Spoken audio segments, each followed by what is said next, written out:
Bam! What is up with the squad? It's Cess, your favorite auntie with Uncle Tendencies in the building. Y'all know who he is. Rob the Man Media, Mr. Shake My Hand. We in the building today. Special Mother's Day edition of Say Less Mean More. Say Less Mean More. The two of us today. HD is on Mother's Day duties. But here we are. Let me make sure I drop the link because we taking all hot takes today. Pull up, share your thoughts. But let's get started. Rob, what's up? Man, what's happening? Happy Mother's Day to all the beautiful women out there, all the beautiful mothers out there. Happy Mother's Day to you. Man, special edition. Y'all know what it is. Say less, mean more on this beautiful Sunday. Hope everybody having a blessed day out there. Drop them cities, drop them states. Let us know where y'all checking in from. If you're a mother out there, salute to you. We appreciate you for spending the time with us because we know y'all could be anywhere else in the world, but y'all up here with us. So let us know.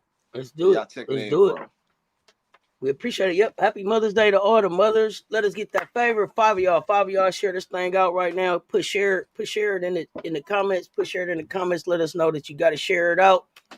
What's up over there on the Instagram, And before Twitch, XX, everywhere we at? What you got? Before we get into this thing, all right. If you're not a member of either one of the platforms, you better become a member. Because tomorrow it's up. You know, we got that. We got a matter of fact, next week, y'all probably might get two VIP lives, Monday and Friday. So check in because we do got a VIP live tomorrow for members only. So hey, if you already a member, you ain't got nothing to worry about. You can see the link. If you're not a member, you can't even see the link because it's already out being created. So hey, if you're on the side, just pull up, just kick that join button, and we gonna get it rocking because tomorrow we got a special show for y'all for sure. For sure. Make sure y'all, thank you for the share. Thank y'all for the share. Thank y'all for the shares. Checking in from South Carolina. Sharon Stevens was good, fam. Appreciate you pulling up. So we winding down. We winding down the WNBA season, right? We winding this thing down, Rob. Preseason, yeah. People, yeah, this preseason. People been cut. People been picked up. Let's talk about what you thought about the WNBA preseason. Let's talk about that, and especially around the Gamecocks and how you think they fared and what you see coming from them. I mean, what you come to realize is business at the end of the day. Especially like with the Gamecocks, as far as players who's made the roster, who hasn't. Paopao out there. You know what I'm saying? Fresh 14 points yesterday. You know what I'm saying? She's out there cook session. She looks like she's gonna make the roster from Atlanta.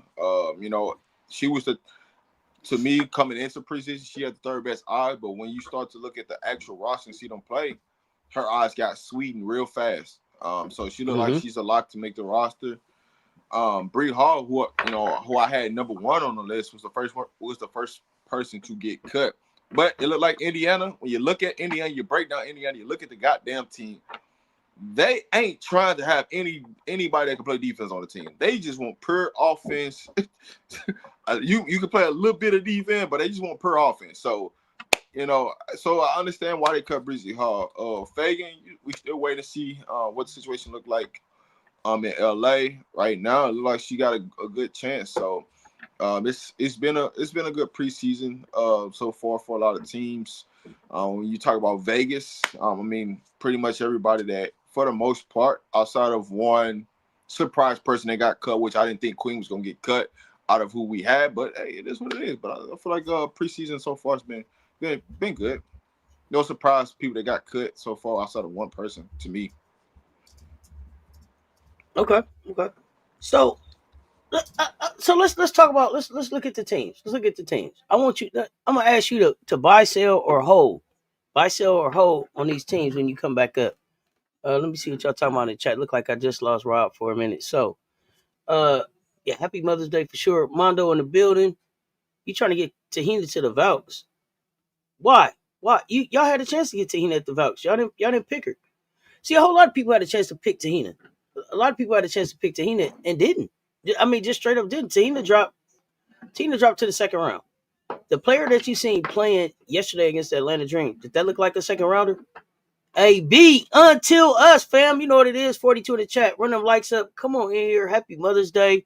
Appreciate y'all pulling up with the Say Less Mean More show today. I think Rob has some technical difficulties. I'm expecting him to pop back up. HD is back next week. HD is back next week. So y'all let me know you was on vacation during the draft. What? Hey, listen, now I know it's Sunday now. It's Mother's Day. Golly, do me right now. Yeah. That's what we on right now. Come on, man. YouTube, what's up? What's up, YouTube? I know it's I don't know if Sunday, it's YouTube or Mother's Day. StreamYard. They trying to stop us. They trying to stop us. Man, What's what up, Robert? doing? Hey, Paopao been balling. Paopao, and I was asking him when you was away. Paopao dropped to the second round. What you saw on the court yesterday, did that look like a second round player? Hell no. No, that looked like a starter in the WNBA. Tell me it didn't. Tell me it didn't. Tell me it didn't. But Don don't develop no guards. Hey, did you see Paopao get it back in blood yesterday? Like we ain't gonna wait. Caitlin came down there and shot that three on Paopao. Paopao came down the court and said, "Man, I got a step back thing too. Look, pow. My name is Paopao. Y'all see that? Paopao been balling. Paopao a hooper. Paopao a hooper. Tell me that she not. All right, listen. You know what it is. You know what it is and what it ain't. You know what I'm saying? Because we supposed to break down the whole draft and all lay it out. You know what I'm saying? We gonna get up for y'all. We gonna put it up here on the screen so we can break down everybody picking and how the thing looking. You know what I'm saying? And we got people that ain't even trying to come to the league in the draft. They ain't even gonna pop out this year. But they got picked. They got picked before Paopao though. But we gonna get into all that. Paopao. Pick before Paopao. Pick before Paopao. We got people that looking like they can't even run up and down the court. The knee bothering them. They got picked before Paopao. So we gonna get into it, y'all. We finna get into it. But I'll say this with Paopao. It's just one of those situations where she just landed in the right spot. No, hey, listen, I'm not even mad. I'm not even mad about it because she landed in the right spot who's gonna give her opportunity to be on the court. You gotta ask yourself. You gotta ask yourself. Feel like she gonna get the right opportunity? Yeah, you gotta ask. She ain't got no choice. Are you betting on Howard looking like KB out there getting cardio miles out there? Come on now, let's get right. Oh no, I'm not. But you know how they say, who the hell is evaluating these players? That's a great question. That's a great question. Listen, how can you evaluate players? Whoa. Let's check this out. Whoa. AB, cause we fam. Me and you fam. So let me say something. Wait a minute. There gotta be a typo. There's gotta be a typo. Hey, nephew, for real? Sellers is looking too good, bro. You had to forget that is not looking. You had to forget that NOT. Come on, let me know. Let me know in the chat. Listen. Hey, I need to see that NOT. Hey, you see her glitching out there? Trying to shoot that. Stop. Shoot that ball, girl. I know it's NOT coming in that thing, AB. I know this is an autocorrect problem right here. She's not looking too good. Matter of fact, the Golden State Valkyries looking like some geniuses right now. Because we was all scratching our head like, man, what sellers? Yeah, sellers. Man, hey, she can't even like she can get up and down the court right now. You talking about she looking good out there? Man. Woo! Woo! Let's get into it. You said she was playing like the Monstars took her talent, like he was in the bag somewhere. Out there glitching and everything. Hey, you gonna shoot that thing or what? Come on, AB now. Come on, you got. I need auto. I need to know that this is autocorrect. Hey, Aaron, it had me rolling at first, and then it was like, hey, what happened in between draft night and now? Because you don't look like the same Cheyenne Sellers that I saw at Maryland. And so did falling in the draft take some of your confidence? She looked lost. I mean, I noticed she had only had one practice with them, but okay, AB, because we be on the same page. I was just making sure. Yeah, okay. Can falling in the draft and then being cut by a team take that much of your confidence in just the craft you've been building your whole life? Because this is wide open shots I'm talking about. I'm not talking about She didn't know the cut. She didn't know the rotate. That's not what I'm talking about. I'm talking about she was wide open and didn't take the shot. I'm not sure. So y'all tell me. Come on, Rob. Let's talk about it. I need to know. I ain't no confidence being taken. She just ain't healthy. Like, just stop lying to the people. Cause she tried to tell us. She did a whole interview to try to tell us that she was healthy. That knee was good. That knee wasn't a problem why she got cut. It's clear as day. The knee is wide. You can't even cut. She tried to do a crossover cut, and she down there about to lose her life. Like, she looked like she was laboring. She looked like she was laboring to me. No, AB, I was going to say, don't do me like that, nephew. I said, wait a minute. What is he saying? What? AB? No. Listen. Okay. That was all good. We all good. Listen, she ain't got no confidence. Stella's supposed to be a 3-point shooter, so shoot regardless of how long you were with the team. Well, see, here's the thing. I know they claimed her, but you got to understand where you just came to. You just came to a 3-point shooting team. It's either 3 or layup. You can't get to neither one of them right now. Well, and then second guess the elbow.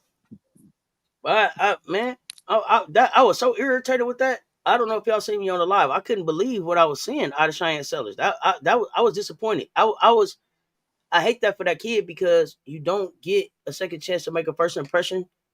That was the only game. That was the only game on at the time. I think by the time she got in the game. So everybody who was watching women's basketball watched that moment right there. That's a terrible piece of tape to have out in your rookie season. And I'm not saying that she can't overcome it. I'm just saying, damn, it looks really, really bad. And then I think about the kind of tape that Bree Hall put out there, and she's waiting to get picked up from a team. What the hell for? Bree shoot that 3 and defend. What you ain't call her for? They got. Hey, Bree at Te-Hina. I think I like that. John Antoinette, what's up, fam? They need to go ahead and shut her down. You know what I'm saying? Happy Mother's Day, fam, coming in the building. Let that knee get right. Shut her down. Let that knee get right, man. Some ain't right. Shut her down and keep her on the team. You so nice. Hey. No, listen. No, shut her down to suspend that contract. You must be rubbing off. You must be rubbing off on me. Nah, because you know what I said. Shut her down and suspend that contract. Let me tell you what I said. Shake my hand and learn Mandarin. That's what I said. So I don't know. So you rubbing off on me or something? I don't know. But I don't know if you being nice on Mother's Day. I don't know if you being nice on Mother's Day or what. But shake my hand and get your Mandarin on, honey. It's Mother's Day, man. I gotta. She just bought that new ring. So you just. Yeah, she got a wedding to pay for. That's why she need to learn that Mandarin. She need to learn that Mandarin. She can't even play right now. Let's just get rid. She can't play right now. Yeah. Listen. Use that contract suspender so you can bring somebody else in. Because if you get rid of her, you can't bring nobody else in. So you use her suspended contract, you can bring somebody else in.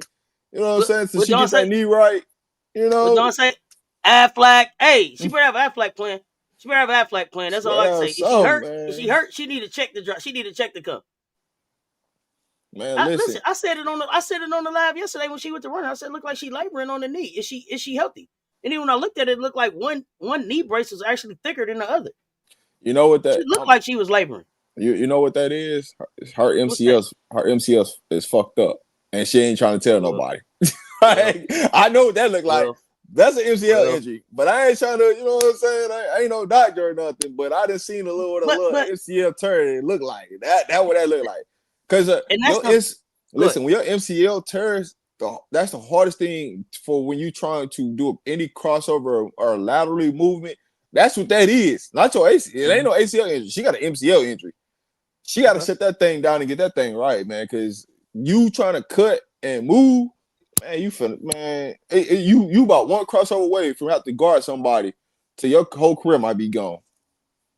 So, MCL, I get you with the cutting. How does it affect her being able to shoot the 3? That don't affect nothing now. You just don't know where you at in your situation. But she doesn't have the ability to necessarily get to her spot to shoot that shot. I'll tell you like this. There's no way if she would have did that and I was coaching, her ass would have been on the bench ASAP. I'm gonna tell you that right now. You know why? You know why? Why? Because if you turn on a wide open shot and start doing that glitch mode stuff, you can't play for me. I'd rather you miss that shot and give us an opportunity to go rebound the basketball than you not take that shot that turn into a turnover. Come sit down. What you need to be out there for? Come sit down. So do you think it was more so the injury that kept her from taking a shot, or in her head? Like, what if I missed the shot? What if you make that bitch? Man, I don't even think she's collectively got it. I don't collectively think like her being on the floor is a subject that matter. I don't think it's nothing to do with. I just think like she was just out there to be out there. You know what I'm saying? Like I can't even give an excuse basketball related that even makes sense to say, hey, why you didn't shoot that?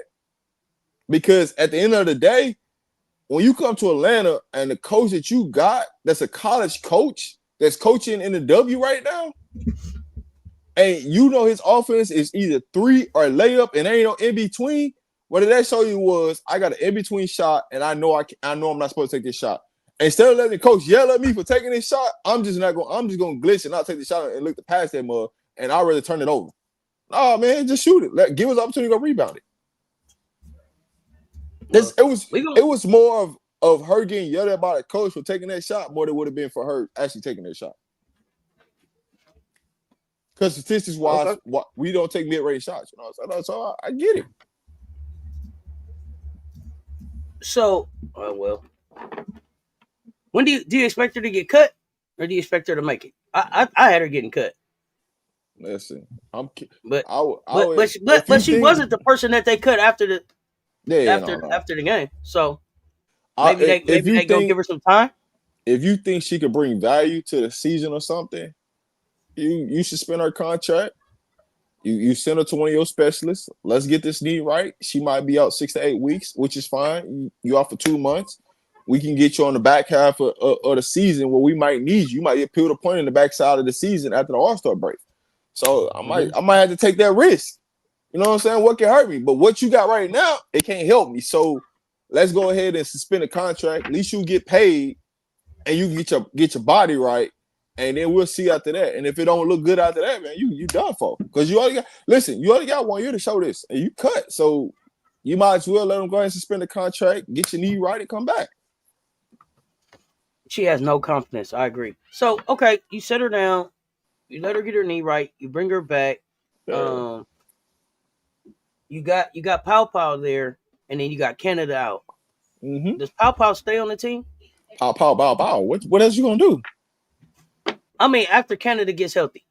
Listen, if you cut, I'm gonna tell you like this: if you cut Paopao, she's gonna be claimed by somebody. So go ahead and be the dummy if you want to. Yeah, she put out great tape. Like, and you gonna be the dummy if you want to. Listen, I'm gonna tell you like this. I cut Paopao and watch how we gonna put a claim in for. We gonna go put a claim in for. Watch that. I guarantee you that. I bet she ain't gonna clear waivers.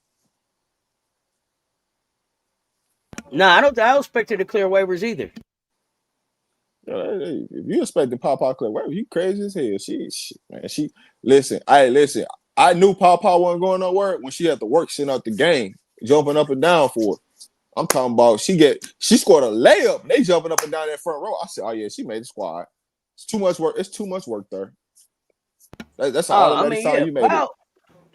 Listen, she fit right in. She came right into Atlanta and fit right in. Now, but see, my thing over there is you got to keep Paopao, because one thing about Alicia Gray, she don't stay healthy. That's the one thing that'll hurt knock. She gonna miss some games because she ain't healthy. Is that Alicia Gray or is that strictly development? Both. Here's why I say both. One, she ain't putting the money in the off season to get her body right to be able to sustain a long season. But you also got to realize it's hard for the women to put a lot of money into their body because they ain't making a lot of money. Mm-hmm. So when you hear about LeBron James putting $1 million into his body just to play a full NBA season, and they doubled up. So you talking about half of that, $500K, right? Right. A lot of these girls ain't even making $500K for the year.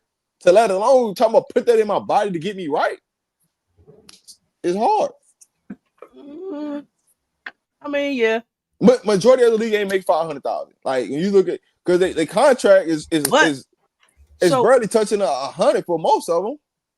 But that's where I feel like they need to be leveraging like these these brand deals, these sponsorships, the endorsements, like we need to be making some trades. We gonna get this. I'm gonna get this work done, and then I'm gonna push this back out on my platform. Like I get it. I ain't got 500,000 to give you, but maybe Asia does. Maybe Angel does. Caitlin will, the right? top Like, player, yeah. Like, yeah. listen, the top of echelon of people, they got it. You got it because you got endorsement deals that's making over $1 million to plus. You know what I'm saying? That you making a year. Right. So those players got it. But when you talk about like outside of the top tier of people that's actually got good marketing business, they barely making $500K. If that, and then maybe the players that go over to China, right, or go overseas and play, right, because they get some more money. But those people, if you're going overseas, you got it. Yeah. Go ahead. You know what I'm saying? If you're going overseas, you make it over $500K because you're gonna get $1 million overseas. My question about them is though the wear and tear on their body. Like, when do you even have time to recover? When is your body recuperating? Because you chasing a bag. You got to get it right here. You got to get it right there because you're trying to stack 2 bags on top of each other. So, well, my thing of it seem like they at a disadvantage. Everybody that played it Unrivaled should look a lot better this year. Yeah, and they should also be coming in looking like they in mid-season shape. And the reason why is you got a head start on getting your body in shape, getting your body right, getting yourself developed for the season to get ready to go. You had an upper event, and you didn't have to travel. So there should be no excuse for you not looking up to par this year. So the competition, just better basketball should be happening this year. We would hope so. We would hope so. It may not though. Yeah. It may not. But I'll say this: you can also tell who takes their craft seriously. Like I ain't gonna hold you. Caitlin came back. Caitlin's bigger. You can tell that she stayed in the gym. Caitlin's so pale you can tell she ain't been outside. They all been outside. She looked a little bit bigger. Asia Wilson. Asia always comes back looking better than last season. But Asia already looks like she's in mid-season form. That should be scary hours for folks. You know why? She said I was surprised. She said it was the rest and just the individual work. Because Bam been too busy, you know what I'm saying, working her out instead of working himself out on the men's side. That's why. Don't blame it on Asia because Bam couldn't finish the deal. No, I'm not saying. I'm saying that's a good thing. Like, he been spending more time to make sure Asia was right to get this championship than he was focused on the Miami Heat. That's what I'm saying. That's what I'm saying. Yeah, that's what I'm saying. Don't blame. That's just. Hey, listen. Don't blame the Miami Heat. Don't blame the Miami Heat on him. Because Bam had some games in the playoffs where it was like, damn, Bam, it's just you out here. And then he had some games where it was like, dang, bro, maybe you should consider leaving Miami. I don't know. So, hey, listen, Bam got too much talent, and like he ain't valued. He ain't valued enough. That's all. That's all I look at it. He ain't valued enough. But don't worry. You know what I'm saying? He'll probably end up on the West Coast here soon. Don't worry. Ooh, you like that? I like that. I'm gonna give you a hot take now. He gonna end up in the Western Conference team probably this offseason. Either probably in a Phoenix or LA. He gonna end up out here closer to Asia. Well, just watch. That's a hot take on Mother's Day for you. He gonna end up out here on the West Coast. I like that hot take. I like that hot take. Because in July, he definitely gonna be at all the games because he can make some excuses that I was out there checking out Summer League, got to pull up to Bay game. You know what I'm saying? Oh yeah, they already said he had been around. That he had already been to a game. Bam out of bite. Hey, listen, you're lucky Vegas ain't got a team now because he'd have been trying to find his way to get to that Vegas team. Because I ultimately do think Vegas will get a basketball team. That's what I was just about to say. Now, do you think the NBA is gonna move a team to Vegas, or will they start a new franchise in Vegas? No, they're gonna start a new franchise because LeBron is the one who's trying to be the owner of it. Why you think? Oh, wow. Just start one from scratch, huh? Okay. Yeah, LeBron's trying to be the owner, of Vegas team. So he's pushing for a team in Vegas. So they're gonna start a new franchise. They're gonna expand and start a new franchise. And so when they build that out there in Vegas, it's a whole that they're gonna move clutch to Vegas. Like the whole they're gonna build a whole clutch facility and everything in Vegas. Like Vegas is finna change like no other. You finna see a lot of expansion.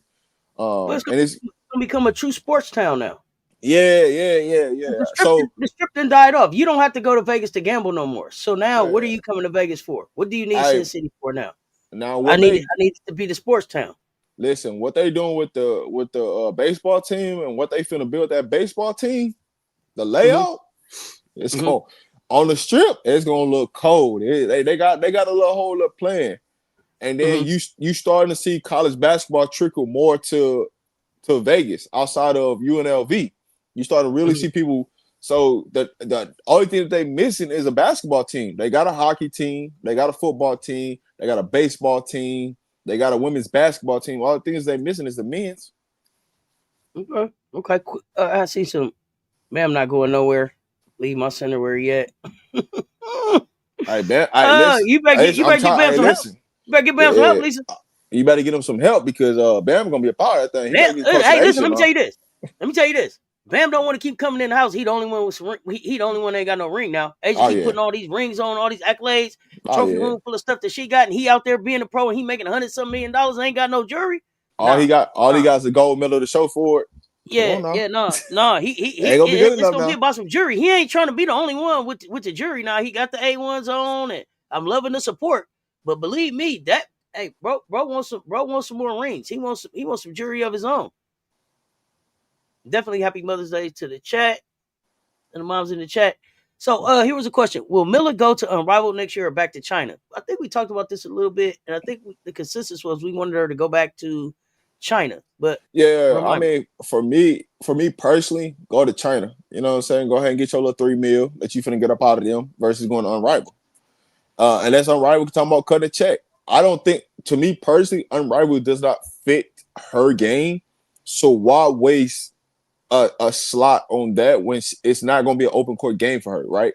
She don't need that. She needs to go play in a team structure. So her going to China is going to better suit her, and she's going to get a lot more bread out of it than the split that she'll get in Unrivaled. So I think, going to China will be the best opportunity for her. She'll be in a team setting. She gets to go in there, dominate, put up tremendous numbers. You get to see the growth, the elevation of her game year in, year out. So whatever she's working on, she can show it in the game setting. That'll help her adopt back to when she comes back to the W.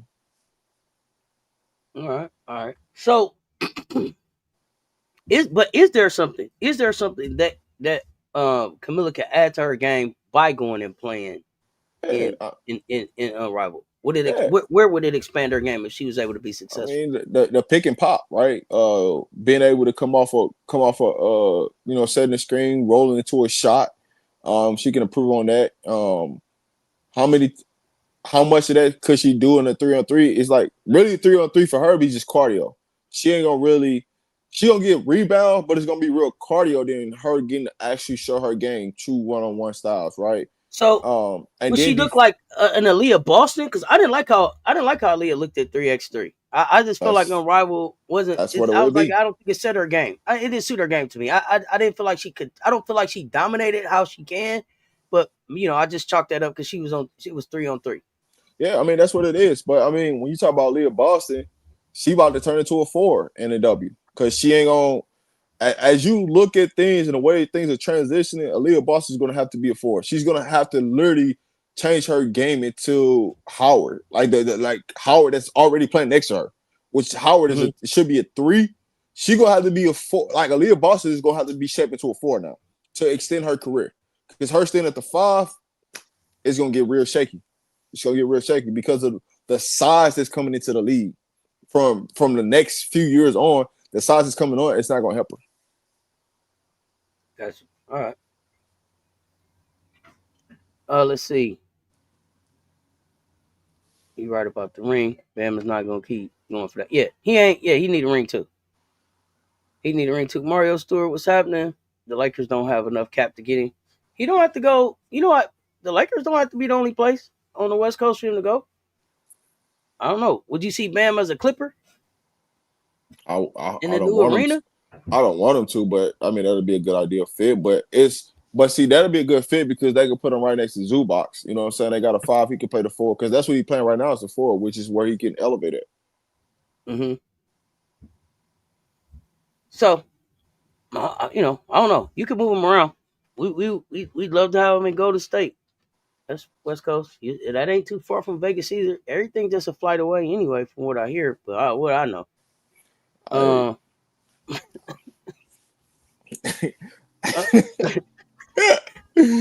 Yeah, Miller don't need to be around them Chinese people no more. What? Let her go to Unrivaled or visit Brazil in the off season. What? Why Unrivaled wouldn't she does want to not continue to? fit. Why Yeah. wouldn't she want to continue to develop her skills? Do you see what Camila Cardoso looks like right now, getting ready for this league? That comes from her work in China. So let's just say this. Unrivals is not fit for any 5/4 players. It's designed for wings and guards. It's an open court game for you to help you work on your one-on-one defense, your one-on-one offense. It's not designed for bigs to dominate. It's not. That's why when you talk about Unrivals, when you look at Stewie, why she didn't really dominate because it's not a good setting for them. Like the reason why the 3-on-3 Unrivals was built was to help keep basketball in the United States without going overseas. That's it, right? And then you didn't want to have a 5-on-5 with all the top level girls because guess what? You got each captain picking something, right? Some girls are gonna feel comfortable. They don't want to play with so and so and so and so. And it's just been too much kitty cat. If I make it 3-on-3, give you 2 subs, you got 5 people versus having 7 to 8 people on the roster. It's a big difference. Now we can move the games faster, right? We don't have to have this long amount of games feel like you're playing in the season. The rivalry was to help build your cardio, build your stamina up, get you ready for a season, not for like, hey, we want to play real basketball games. And about developing. That's what you do in the off season. That's what you go overseas to do and get your bread. Play 5-on-5 and do that, right? But you also got to think about it. When Camilla's overseas, the game is is a lot more physical, which is going to allow her to be able to play in the WNBA because she's going to go against physicality at the center spot. And so it just a merge of what Camilla needs. Everybody don't need to go overseas. Camilla's one of those people that actually truly does need to go to develop and grow her game and be able to allow to play freely with the physicality because sometimes in the W, they don't allow you to play with physical. So it's going to help her grow her game in a better way. Question. Do you see a time where it would benefit Camilla to do something like instead of going and making money in China, spending the off season working with like a Lisa Leslie or somebody? MC Brian Jackson, happy Mother's Day, fam. Happy Mother's Day. Yeah, happy Mother's Day to the aunties that love hoops too. Let's go. I don't necessarily think that she has to go to China. Because I think what I truly think is going to happen is Australia is going to become the second league, just like they are on the men's side. How Australia became the second best league to the NBA. Australia is about to build the women's league like that.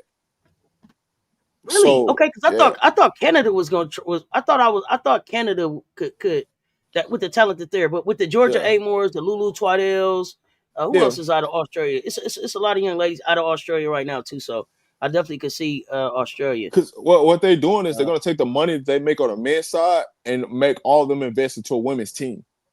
So now all the top women that comes out of the W that don't make it, they're going to all flood to Australia. Because Australia does not mind paying $1 million, $2 million, $3 million, $4 million, $5 million to keep you over there, right? Think like on the men's side, man, you don't make it in the league, you don't want to play G League, you go to Australia, you can make $5.5 million, right? You ain't even gonna sniff 2.5 in America. So you're gonna take that money, right? So in a sense, when it comes to the women, they're gonna pay the women to be over there. So I don't think these women are gonna go necessarily to China or Germany or anything like that. I think they're gonna all flood to Australia over the next couple of years, and you're gonna see a real women's league out there. Benji, baby, what you were saying about Sylvia Fowles? I missed it. I missed that one. They A make $1 million. million. Yeah, for to go try out. Yeah, they make $1 million overseas. What am I staying in America Yeah. for? That's why you see a lot of these girls be like, I don't want to come over to the United States because let me go make these millions right quick. I'm set, and then I'm gonna come over and play. You know, so that's the reason why a lot of the players had to go. Like, you look at it like a Chelsea Gray, right? For the marketing ability and everything that she has in the United States, she still had to go overseas to get the money. Brady Garner had to go overseas. That's why these situations happen. Why Brady Garner couldn't come back because they was over there trying to get their bread right. So they come back to the States. They got millions in their bank. You know what I'm saying? Because they only getting paid 200,000 to be in the United States. Like, they getting triple or quadruple of the money that they get in the United States. They getting it overseas. Otherwise, what you leaving for? Look at Carrington. Carrington should have been in the conversation for Defensive Player of the Year last year, right? Carrington made $62,000 in WNBA salary last year. It's people in the chat made more money than DJ Carrington did off of WNBA. I'm not saying what her other bags bring in and her brand deals and all that other stuff, but the money that the WNBA gave her wasn't even 75,000, wasn't even 100,000. Think about that though. In the conversation for Defensive Player of the Year. It ain't all that it's cracked up to be. So when they saying like, yo, we want the same, we want to be able to have the same, percentage share that the men have. Think about that. It's not the dollar amount, it's the percentage of the money that's coming in. That's all. Yeah. Not everybody's getting $1 million. Not every country plays the same. All right, common sense is common sense, right? Am I going to pay everybody $1 million? Think about that logically. If I don't have a brand that's marketable that I can sell product to, do you think I'm going to give somebody $1 million? But if these people see you on TV enough, they're more than likely going to give you $1 million if you have a name in the WNBA. Like a DJ Carrington can get $1 million overseas because they see her in the United States. People know the face. That's the thing about it. Like, or you can go overseas and they can pay you $500,000. You can build your name and then you can get $1 million the next year. But it also depends on where you're playing at. There are levels. Right? Like when you talk about China, there's levels to which league, right? There's ABC league, right? You go to Germany, there's an ABC league. Like in certain places, there's the top where they pay you the most, where they pay you mid-grade, and where they pay the lowest. There's a lot of leagues out there. You pick and choose what fits your skill set. If you got a good agent, your agent gonna mark you a deal. Not everybody got a good agent or have an agent that can know how to get them to the money. Right? That's on you. Australia has a league, but it's going to Australia league for women is going about to blow up. It's just what it is. Just be patient. Just be patient. That's all. So let me see. A lot of wear and tear on their bodies though, going overseas. It is. It's listen. I'll tell you this. It's a lot of traveling, but also the thing that's most scary about all of this is when you're traveling overseas and man, the games are the most wear and tear because in some of these countries, it be all type of stuff breaking out. You know what I'm saying? All type of stuff. Like fights, everything. So you gotta be more protective of your safety. So a lot of these people can't bring their wives, they can't bring their girlfriends, they can't bring their significant other overseas because of just the safety piece of them playing. Right. And then, quite frankly, some of them have same-sex girlfriends, same-sex, spouses where that ain't accepted in all these countries. They don't love the rainbow everywhere. So I mean, you got to be careful. You still got to have your head on a swivel in a lot of these places. But I may be changing my mind on the wear and tear on the body. Let me ask some questions here. Let me ask some questions here. So when you go overseas, you play about 40 games, right? Depends on where you at. Depends on where you at. Do you play more than 40? It depends on where you at because some of them have a long playoff. Some playoff series go 7 games every round. Okay, so maybe you play. Some of them go 3. Some of them go 5. It just depends on which league you're in. Let's say maybe you play between 40 and 60 games if you win the championships, right? And then in the W, you play about 40 games for the season plus playoffs, right? So if you put those two together, that's still almost about the length of NBA season, 82 games plus the playoffs, right? Mm-hmm. So is it really that much wear and tear on the body as much as it is just a lot of travel and a back and forth and moving from this country to that country? It's still about the same amount of wear and tear on the body as far as basketball time is what I'm saying versus what they do in the NBA. So also it truly depends on your league, because you might have to travel, right? Because you think about like this, right? You might have to practice at this local YMCA, then go travel an hour and 30 minutes on a bus to go play your game, then travel an hour and 30 minutes back, then turn around, you got a 3-hour drive the next day or the day after. So you don't truly, your body truly doesn't have a rest. You're more like, you feel like you're on a G League. Hustling. You know what I'm saying? You hustling.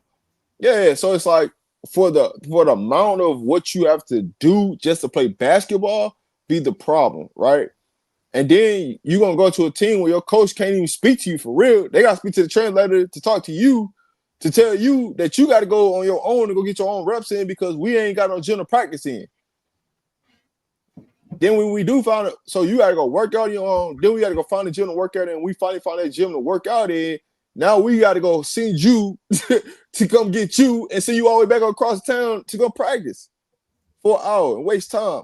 Before then you go back home and then we leave on the bus in an hour. Like it be just so chaotic when you talk about overseas. So it's like just a hassle. You know what I'm saying? Now that's like a lot of leagues are like that. But the top end leagues is kind of a little bit more organized. But the middle, the B leagues and the C leagues, man, good luck, man. It's too much of a headache. All right. So I wanna ask about a couple of specific players. Well, no, because we said we was gonna go through the draft. So we're gonna go through the draft and we're gonna break it all down. Let's see. Frank Wright, what's good? But Auntie Miller worked a NBA schedule in China and they only got a month off to do the W schedule. So Camilla played 82 games in China? I'm not sure what her I'm not sure what her schedule was. So I can't. I thought they only played like 40 some games. I didn't know. So I didn't know that they played 82 games over there or 80 plus games in China. What was their schedule? Everybody's base. It depends on your team, who you playing for. Because like I said, everybody's different. A, B, C leagues. If she's playing in the A, you're gonna play the most games. You playing in B. I think B is anywhere between 40 to 60. A might be a little bit upwards of between 60 to about 60 to 75 games in there with the playoffs and stuff. And then your bottom leagues is between 30 to 50. So it depends on your league. The higher your level is, the more games you play, and how much more traveling you got to do. Because you're actually playing games like every other day. You know what I'm saying? And you don't know where you might be at. You might have 3 games this week, 4 games next week, 3 games the following week. Like it ain't really a lot of like break time in between. So. But as you get to the playoffs, it's more breaks in there because they give you 2 or 3 days off before your next game. So you might play game 1, you might have 2 days off, then play game 2, then 3 games off, then play game 3. So it's a little bit more rest during the playoffs than it is during the regular season. How long do you think it takes for the WNBA to appreciate Camila Cardoso as a player that could be a face of this league? Like where they start paying her where she don't necessarily have to go overseas if she don't want to. You know, that 250. Although it's hard to turn out 3. Let me say this. Once you went over there and did it the first time, and you see that direct deposit hit, it's hard to turn that off. It's hard to let that go and take less, right? To me. It's hard to turn that off unless they make it a really, really sweet deal. But see, that's the main reason why the women are complaining on the United States side. Think about why they're really complaining. Because you can sit up here and tell me that you can't give me this when I can go overseas and get that. But you're supposed to be the best league. You're supposed to be the best league in the world, though. You're supposed to be the standard. And then y'all talking about we gonna make it global. Is what y'all goes to make it global. How you gonna make it global? You gotta be able to pay somebody first. So you think you gonna get somebody from all these global players? There are some players right now that can really hoop and make an impact in the W, but will not come to the W because of the pay. Do you think in their plan that it's to try to go over there and take over some of these leagues or merge with some of these leagues, like in their 10-year scheme of things or whatever? Do you think their ultimate goal is like we're gonna merge with China, we're gonna partner with China, we're gonna partner in Australia? Because I don't know that these leagues. I don't think in the next 10 years it happens. I think it's about between 15 and 20 years from now. And then you think you start seeing some of these leagues fold into each other? Yeah, I think 10 years is too early because they haven't expanded or willing to give up some power in the W to push things forward. Yeah, I don't know. I actually wonder if Unrivaled will move faster. If Unrivaled will grow faster. They will because they're trying to push the WNBA too. So somebody has to push the buttons, and I don't think Unrivaled stays 3-on-3. I think Unrivaled goes to 5-on-5. You think so? Why? Let's talk about that for a second. Hot take. If you want to push the buttons of the W, Unrivaled is going to try to do that. So you make it a 5-on-5, you make the pay better, and you make less weeks.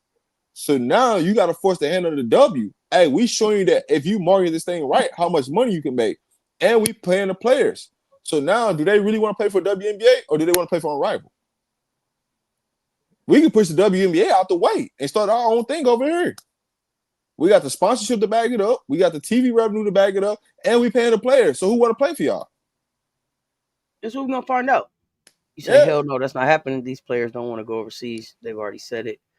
Listen, I don't think we're necessarily talking about players going overseas as much as them folding into the actual league being global.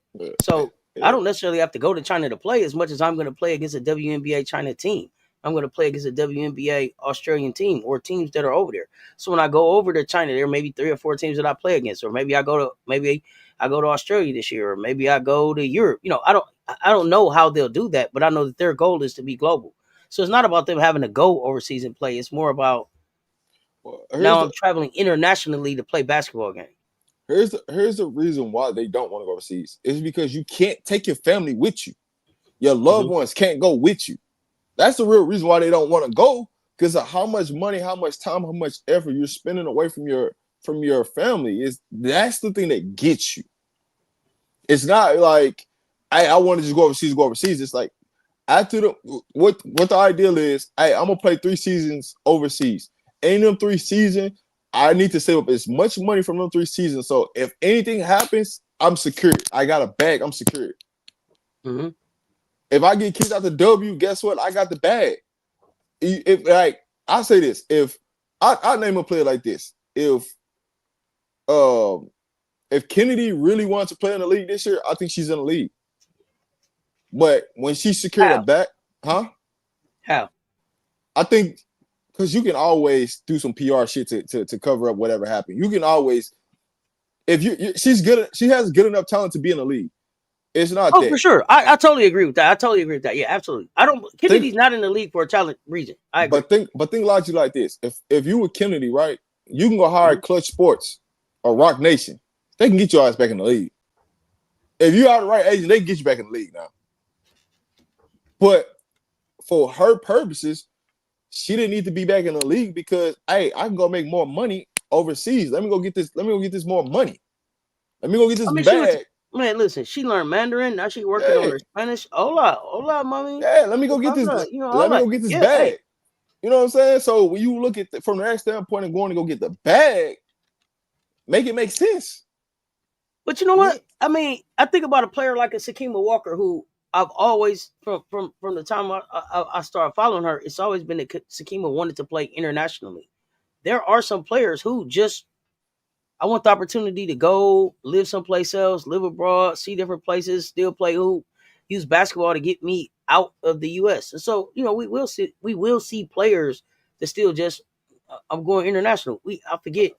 It was a player this year that basically retired from college hoops and just went overseas to be a pro. Like, I did this 2 years. I didn't like it. I mean, not that I didn't like it. I got my experience. I got my degree. I'm going to do something else. I'm going to the bag. But what's stopping you, right? Do I want to go sit on a bench in a W and probably make it the most I could probably make is $70K, or I can go overseas and I can get about 250, 300 and travel the world, see the world. I don't got no kids. I don't got anything that's holding me down, nothing weight wise. I'm gonna make that move. A lot of people that can't do it is because you got something that's weighing you down. The players that don't, hey, I don't get to the bag. Some of these players that's going overseas, they sitting on the bench overseas too. But then they still making a bag though. They still making more. And that's what I was about to say. That's what I was about to say. They're making more of a bag sitting on the bench overseas than they are on the bench in the WNBA. Now, the trade-off, it's that trade-off. Do you want to spend Thanksgiving alone? Do you want to spend Christmas alone? Do you want to bring the New Year in with somebody? Well, overseas might not be for you then. That may not be for you. But peep this though. You don't even got an expectation to get better when you overseas. That's the crazy part about it. There ain't no expectation. You just you just gotta be good enough just to stay on the team. It ain't you gotta make growth from one year to another. You just gotta be good enough to stay on the team. That's it. Mm-hmm. Just be able to renew that contract.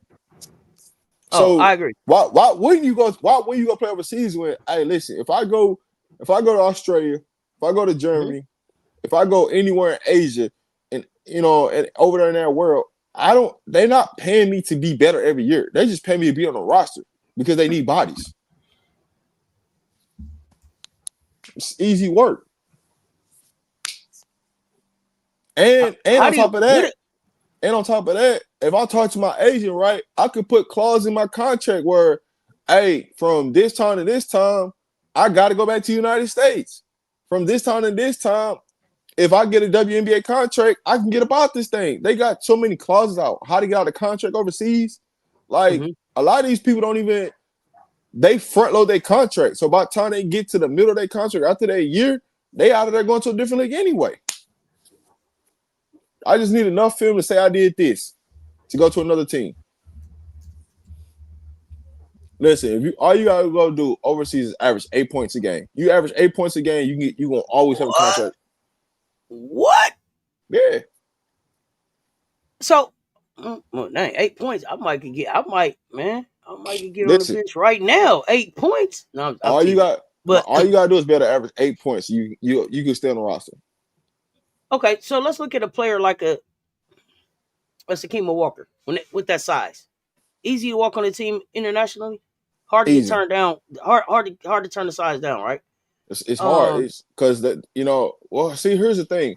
Overseas teams have more bigs than USA teams, though. Right.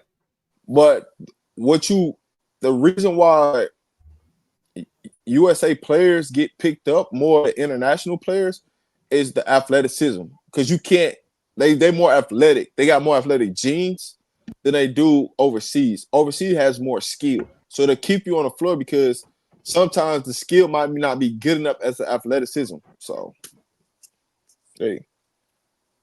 Banji Baby trying to get in the league. Banji Baby say, who I need to call? Banji Baby say, Banji got 8 points right now. Hey, listen. 8 points right now for international team. It's not about who you need to call. The problem is if you're in USA, you got to find an agent, right? That deal with overseas players. That's the difference.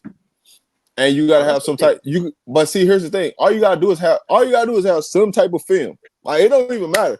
You gotta have some type of film for somebody like it overseas. And you got a deal, and then go get your 8 points. And then you can go anywhere you want to go. But where Bill need that on the Aces. Yeah, no, Kirsten Bell is fine. Kirsten Bell, let me tell y'all something. Look, Kirsten Bell set herself up very well. She set herself up very well. When everything hit the fan, Kirsten Bell didn't say nothing. I don't know. I don't know.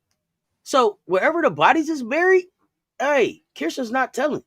So she's straight. And this will be the last year.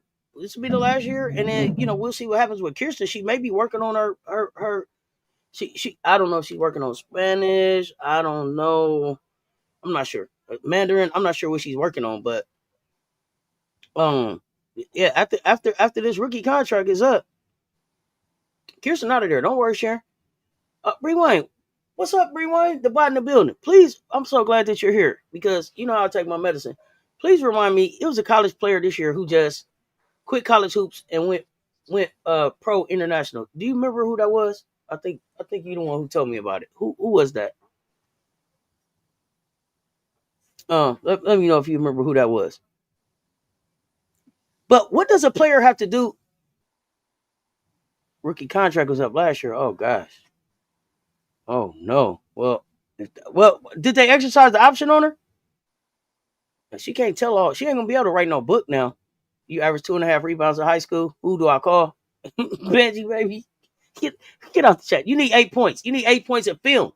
Get you an agent. You need an agent. You need an agent that's gonna go international. She can't tell all. We ain't got time for no tell all books now. Yeah, hey, listen. We ain't got time for no tell all books. But what listen. I want to know is, how does a player? Oh, I'm sorry. Go ahead. No, offense about the agent. The agent, Yeah, go ahead, you gotta have some film now. If you try to get an agent, you gotta have some film. Listen, you could send some practice film to an agent, as long as it's good enough. As long as you say something good enough, you can send that to an agent now. They can find you somewhere to play now. You might not like where you're gonna go play at, but they can find you a place to go play and get your contract now. Ain't the rookie contract 3 years plus a team option, so 4 years? This is our fourth year, right? For KB. Depends on if you're a first round pick or not. That's the whole difference. So is KB still on her rookie contract? When is her contract up? Yeah, this our 4th year on a rookie contract. Yeah. Right. Ain't nobody got time for you to try to get no film at LA Fitness, Benji, baby. Get out of here. We need at least some. We at least need some real game footage. You can't just go pull up at the LA Fitness like look at me out here. So so here's it. Bell's contract is still in place because Davis signed her to a fully guaranteed 4-year contract, which was rare, but not against the rules. Yeah, I thank you, Sterling. That's good information. She's in her 4th year, but she's on a fully guaranteed 4-year deal because Davis gave that to her. Coming in the door, she knew something. Cheryl Reeves building a bench around Diamond Miller, a 2nd-round pick, 4th year on the bench. We want to talk about Donnie Bench. I ain't got time. I'm not doing that with you. Number 2 pick on the bench. Don't do that. Leave Cheryl alone. Leave Cheryl alone. So, but you see a player like Asia, and I don't know. Y'all tell me in the chat. I don't think Asia ever went overseas, right? 1st round, 2nd pick. I don't think Asia ever went overseas. I don't think Asia had to because she's always had the bagging of endorsements. So let's talk about that because people don't think that Asia has a bag, and people don't think that people get a bag at South Carolina. So how did Asia get a bag? Endorsements, you know what I'm saying? Can you sell something? People exactly. If people say Asia ain't marketable, but think about that. You ain't never seen Asia press about no money. You ain't never seen Asia press about where she headed to, what she doing. No, none of that. Asia got candles. I think she sell candles. She had the New York Times best-selling book. Go ahead. When people bring up Asia did 1 year overseas. Thank you. When people talk about not marketable, it's more of the shoe, not anything else. It's you can't sell shoes because she's not marketable. That's people's favorite excuse. You don't know what you can sell. And then her shoe sold out in like 3 minutes, 30 minutes, some kind of minutes. Yeah. You don't know until you actually put the product out there what's marketable, what's not. What a lot of people try to do is stay away from, taking a loss or anything like that. And so that's the first thing that they love to go to is, oh, you're not marketable. We can't sell your shoes. Like, get the hell out of here. Drop it. If people really rock with a brand, they're going to rock with it. They don't care. They don't give a damn who the person is. If they rock with the brand, they rock with the brand. Mm-hmm. Well, Asia got injured overseas and didn't like how the doctors handled her. Came back after 4 months. Oh, listen. Hey, you don't want to deal with no doctors overseas now. Hey, you don't want to do that now. Y'all know I ain't dealing with no doctors overseas. I told y'all when Ashton got hurt in Mississippi, I acted like Mississippi was a foreign country. No, we ain't going to the doctor in Mississippi. We'll wait till we get to Carolina, buddy. We ain't playing around.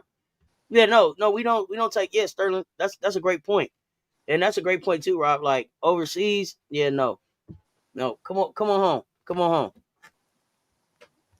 Yeah, that's I didn't realize that either. I wasn't sure if she went or not, but she went for a year. I didn't realize that she got hurt. I did not realize that she had got hurt. So, but now you got play. Now we got these players that's gonna be coming that already got $1 million in the bank before they get out of college. So, will we see them? Will we see overseas start paying even more money to bring that talent over there, or will we see? Or do you think we're gonna finally see U.S. players? Yeah, we got that foreign country treatment. We ain't taking Ashland to the doctor down there. Quit playing. We ain't got time. We ain't doing that. Well, no. Well, do you think we'll start seeing players just stay home, or do you think we'll see overseas just turn the heat up and start paying even more money? Instead of $1 million, you can get 2. Instead of 2, you can get 3. Oh, somebody gonna turn the heat up. Somebody gonna turn the heat up on the WNBA. Just you ain't gotta worry about that. Like I said, I think it's Australia that's gonna turn the heat up on the WNBA, and I think our Rub is gonna be the one who turn up the heat on them. So we gonna see. But the heat's about to get turned up real fast. I'm just waiting on it. You say don't go back, Miller. Miller seemed like she had a good time in China. I ain't gonna hold y'all up. Every time I seen Miller posted, she was doing all right. It looked like the facilities was okay. She looked rested. She was just walking across the street to the gym. It was working out good. It was working out good for Miller. Bro, I don't know what's going on. Like I was talking, but I wasn't on the. It's like I was in the back talking. I didn't know what was going on, bro. It's tripping today. Wow. Okay. What you were saying though? We missed it now because you was in the back. Man, I was talking for a good little 5-7 minutes, but you was talking though. I thought I was like rocking it. Like, oh wow. Oh, that's crazy. Man, I didn't hear you at all. It was like you dropped off for me, but it was like a split second. I heard you, then you went away, then you came back. I don't know. You wanna start talking about some of these draftees? Let's get it. Let's put them up. Let's talk about it. Starting with the first 5. So Paige Beckers. Let's talk about her as a draft pick. What you saw at Dallas so far. Let's grade it. What you got? Good. That's a good. I give it an A. I give it an A. Are you satisfied with what you've seen out of Paige? Yeah, I mean, what can you be dissatisfied, right? I think it's a lot more to go into the season. I mean, we ain't got to the season yet, right? It's preseason, so it ain't nothing you be really dissatisfied with right now. Just trying to see how this works out. We good. Next up, Seattle Storm, Dominique Malonga. I'm still trying to figure out she can even come play. Well, I mean, she's here now. So she's here. She's supposed to play the next time they play, right? Yeah, that's what they say. But we'll see. I'm not buying it. I don't think she should have been. I don't think she should have been a second pick, but I understand what they're doing. Where would you have picked her at? She's a top 5. I would have rather seen her go to like a Golden State. Over Seattle. That's where I had her going. I had her at Golden State. That would have been more of what I would have did with that. I think Seattle picking her. I understand why they picked her, because they want to overseas field on Seattle. So I understand why they picked her, because of the head coach. She's a overseas coach more. She is an American coach. So I get it, but I wouldn't have picked her. Gotcha. And plus you already had Izzy there that you rarely even use. You don't utilize anyway. So no, that was my point about it. Okay. Now, so you got Dominique there, you got Gabby there. They so international. Who else they got there? Somebody I'm forgetting. NECA is there. They got like 4 or 5 players that's international on Seattle. Okay, so I mean, I'm surprised because I thought that Connecticut would be the team that we would see go more international because they brought in an international coach, but I can understand it. I mean, Seattle's close to international, so it's if she's gonna go to international coach, I mean that's what it is. So I'm good with it. So 3rd pick in the first round, Sania Citron. Thoughts on Sania Citron at the Washington Mystics? To get picked 3rd, surprising, but I like the fit. I like the fit for what they're gonna use in Washington. I don't agree that she's the 3rd pick in the draft, but for her to get picked 3rd is, I mean, It is what it is. They need guards. They need bigs. They need guards and wings. I should say that. They don't need any more bigs. They need guards and wings. They filled the hole. So I like Citron going third. So Citron probably is going to start. She should start. She's probably going to start, right? But here's my thing. Why, if she don't start, that's a problem. Because why would you make her number 3 pick if you ain't gonna start her? Right? That's my biggest thing, right? Okay. I'm not drafting somebody in a top 5 if I don't feel like they can come make an impact right now. Then what the hell am I drafting them for? Okay, which would be the argument about why people want Olivia Miles to Chicago so early in the draft next season. Because you don't see the impact there. I don't see no impact. Okay. It's Mother's Day. Hands up. Yeah, let's be nice. My bad. But I want people to start trying to see like the logic behind some of the picks, and when we say like it's a good fit, but not at that spot. Like JC Sheldon, I told y'all last year, JC Sheldon, number 2. What was she? Number 2 pick in the draft last year? She was a number 5 pick in the draft or something. JC might have went. She went top 5. She for sure went top 5. JC Sheldon went top 5, and I couldn't understand why. And then you look at JC, she's not even on Dallas's team this year. She's not even on their roster this year. But you wasted an entire top 5 pick on a player that didn't make an impact last year, and then you couldn't even build around. You didn't even hold on to him. Listen, Malanga should have been picked number 5, not as the number 2 overall pick in the draft. What part did you miss about that? I understand why she got picked because who the coach is. She's an overseas coach, coaching for Seattle. But she should not have got picked 2nd in the draft. I get why they picked, right? Because you can't teach size. So I get the landscape of why they did this. We can move on.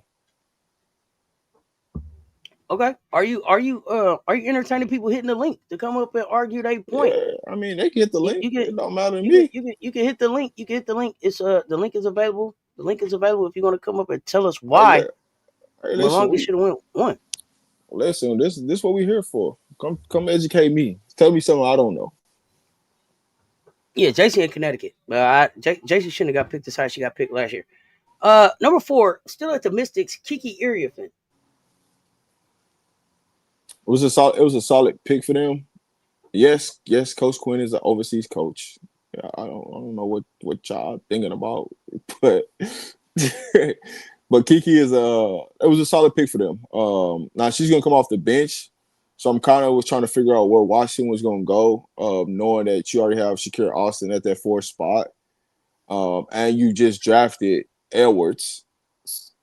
Then you had already had a big at the 5 spot, so I'm kind of like, where do you go? But I get it because if you're looking at long projection wise, you're probably going to trade Shakira Austin. You're going to keep Kiki. You're going to keep Edwards, and that becomes your new 4 or 5. The problem is in the situation is the height that's getting ready to come into the W. People are going to be much bigger at that center spot and at the 4. So I want to see how the long-term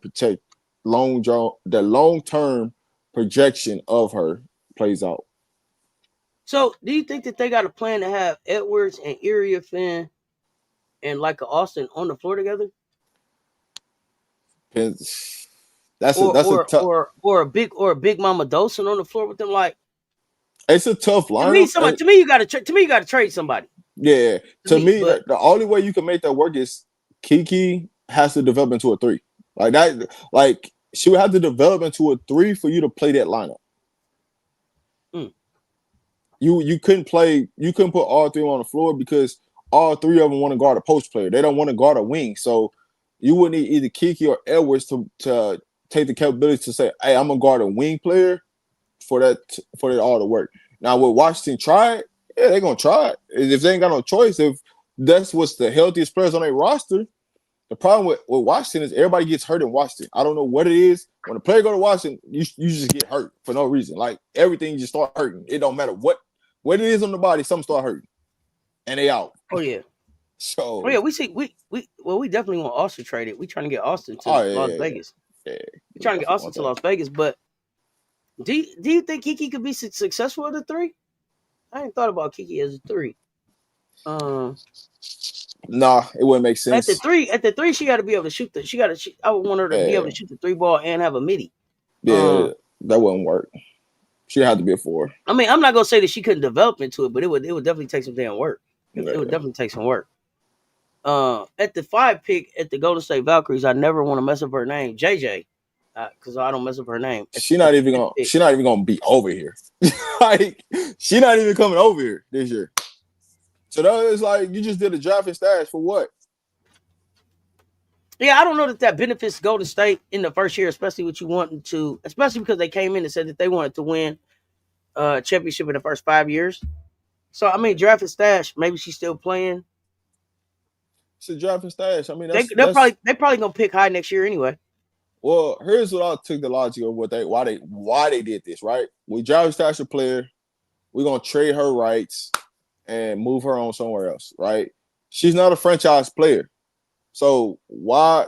A lot of these picks are not franchise players, so it's really weird, right? You got one franchise player in this whole group. That's Paige Beckers. Let's just call it what it is. Everybody else ain't a franchise player. Like, I'm going to take my time to build out a roster around them. I'm not. That's just me personally. I'm not doing it. Now, somebody else can disagree with it and feel like they can, but when you look at this top 5 selections in the WNBA, it's only one franchise player in this whole group. So it's about fit and scheme wise, right? How does this person fit or fit us? Like, either because they have the size to fit in our scheme or they have the skill set to fit in our scheme. But outside of that, top 5 wise, nah, can't see it. So the first picks, Washington and USA Dallas kind of got it right.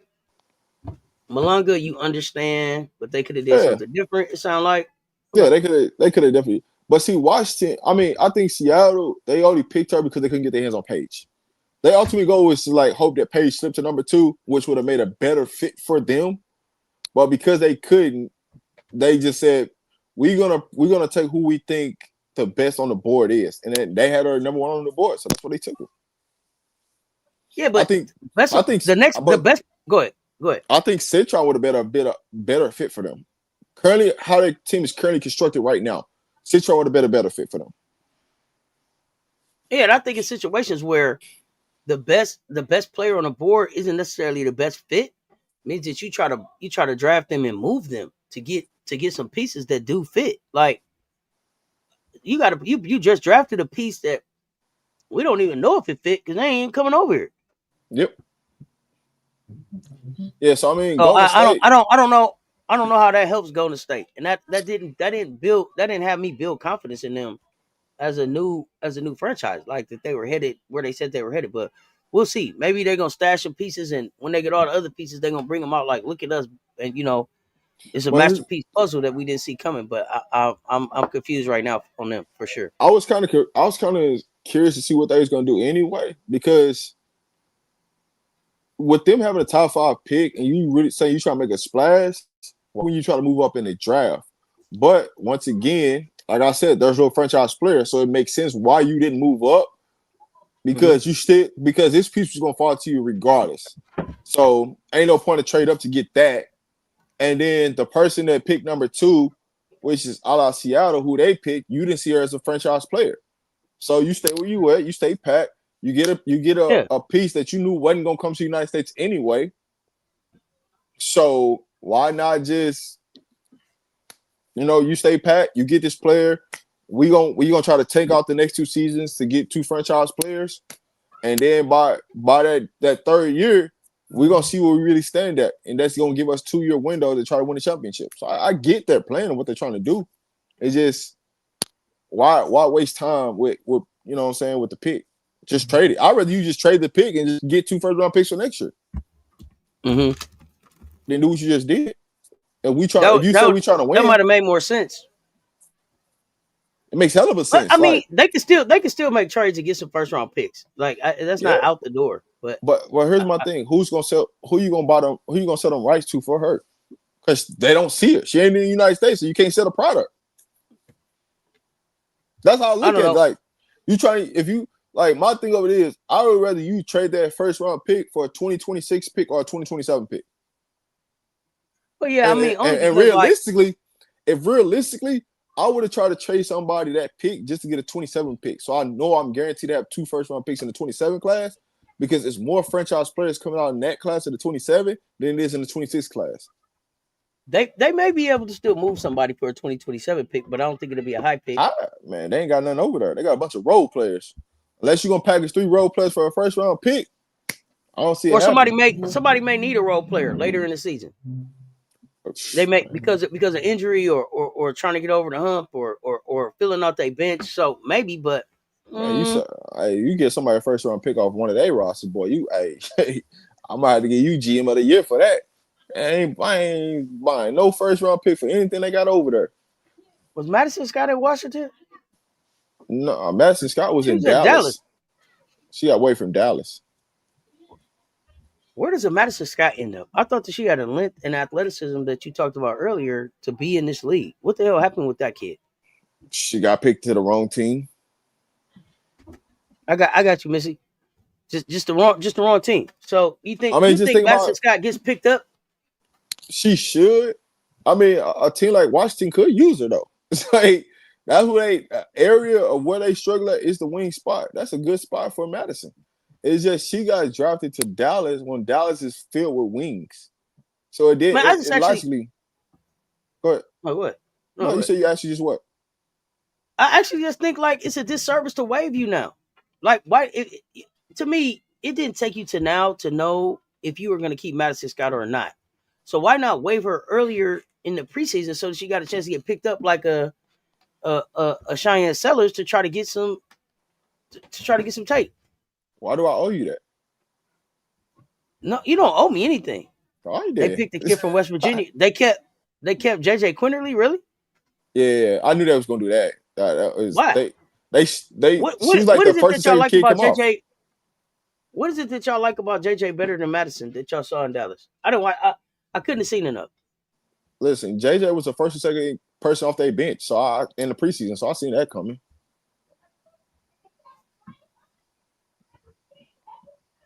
Rob, how many superstar picks do you see in the 27 draft? 3 to 4.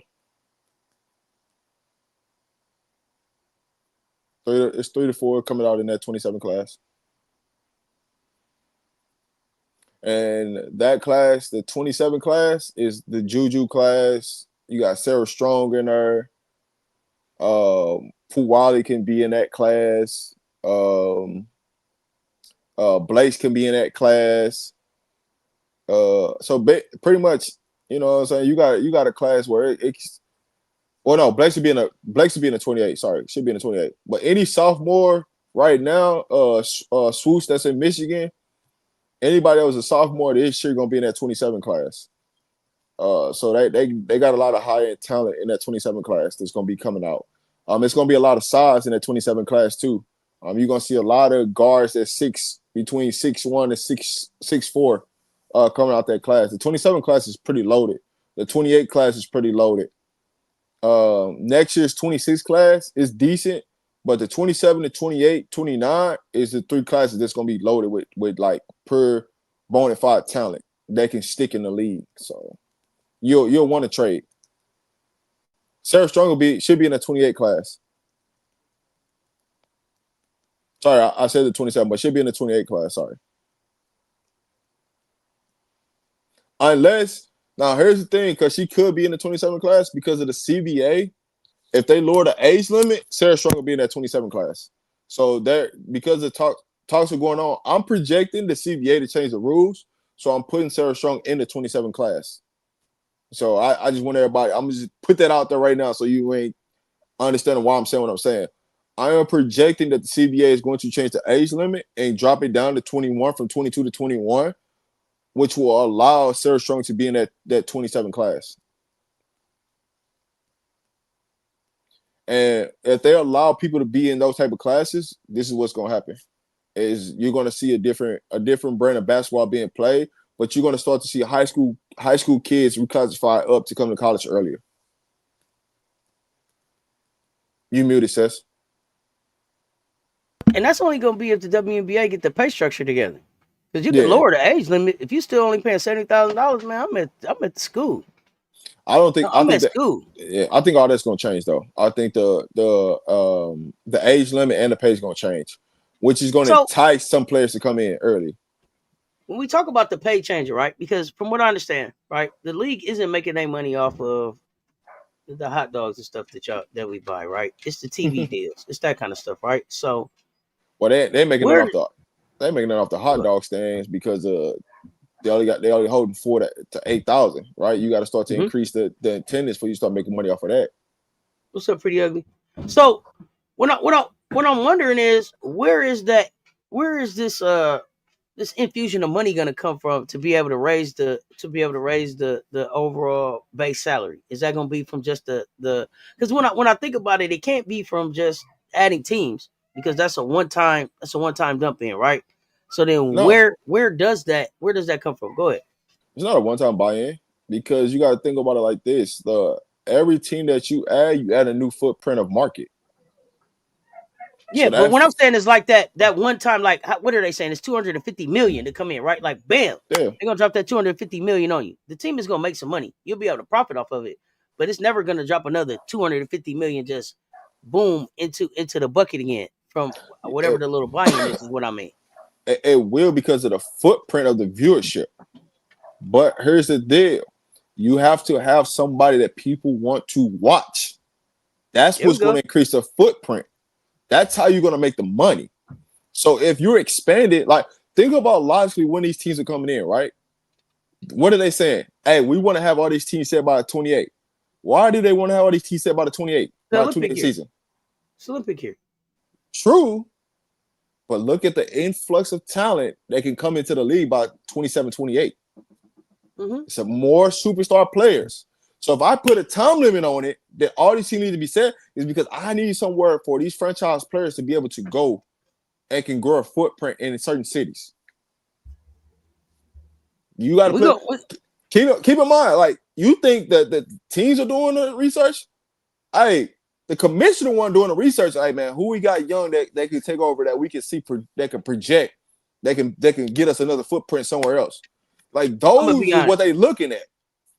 I'm gonna be honest, Rob. I don't think that this commissioner thinking like that. This commissioner was like, "Hey, we making money last year," and they told the commissioner it was a racial issue in the league. She was like, so what? We making money. I don't know if she's thinking like that, but I do believe that there are people around her thinking like that. But I also think that we see a change in the commissioner of the WNBA in the next 2 to 3 years. I believe we see that. I think we see that change, right? So, because you need somebody that can push the league forward. Right now, she's trying to slow play everything, and people are like, hey, we got to move faster because that's slow speed.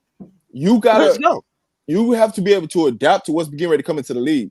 This year, there's a good thing we added one team. Next year, we're gonna add two. Then the following year, we're gonna add two. That's a great situation because now you don't have to try to force all these players to be all on the same team, and now there's no parity in the league. But you got to have some type of parity in the league.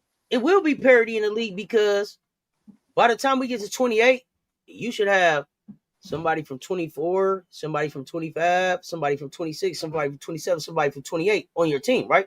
Like, so all of these years should be represented over your draft picks, mixed in with whatever talent that you had there, right? Development minus whatever you lose with expansion drafts, right? I understand this expansion drafts is going to come. But for the most part, we should start to see younger, more skilled teams. I mean, listen, here's the thing. If you go back and look at and even if you look at some of the highlights, right, of these games, these grainy videos that they show, right? Yeah. There's no parity there.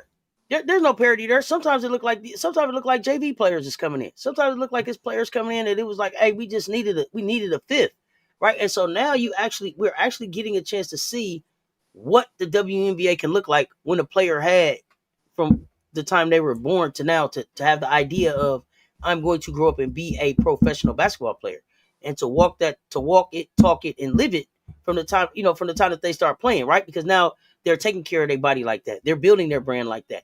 They're doing all these things. When the league hit in 96, man, I was 2 years out of high school. Hadn't seen that thing coming from nowhere. So you know what I mean? You didn't have a chance to prepare for that. So these were just people who had been hooping around the Y, who just loved the game. And it was like, man, if they give me a shot, I'm going to take it, period. So I think that we're going to get to really, really see a lot more parity and a lot more a larger skill set, a better skill set in this league. WNBA got past NBA. Here's what I'll say to it. I think that the WNBA, they need somebody who can influence the league, like an influencer as the commissioner.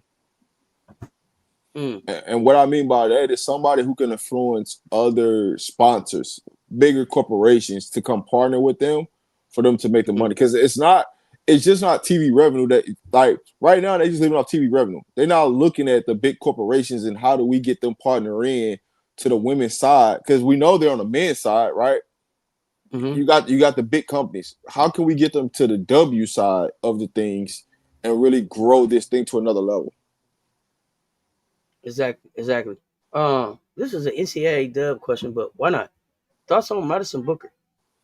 Madison Booker, she has the capability to be a young Kevin Durant. Oh, she has. She has the body, the skill set to do it. Is she gonna be aggressive enough to understand, hey, when it's my time to take over a game, let's go get these buckets? That's the part of her game that's still missing. But far as Madison goes, she has a tremendous skill set to be a great basketball player. From now at Texas to in the W. Just a matter of, So, but listen, the part that you said is missing from her game is the part that you can't teach. Like, you got that or you don't. Yeah. Like, and I know people. The one thing that I don't want people to I think Kevin Durant they play him like he's not a dog. He's a dog. He's just a hooper. He's just a hooper. He don't want to be in front of the camera. He don't want to talk. He don't want to answer no questions. He just want to shut up and hoop and do what Kevin want to do. Yep. But make no mistakes. Like, game on the line, like, he want to take your heart out. Like, I think people misconstrue that about Kevin because of his burner accounts and all of this and all of the other stuff. But game time, oh man, he wants the dub. He wants the dub. Does Madison Booker always want the dub? I don't know. I can't say. I'm not gonna put that on her because I don't think half the time her team wants it.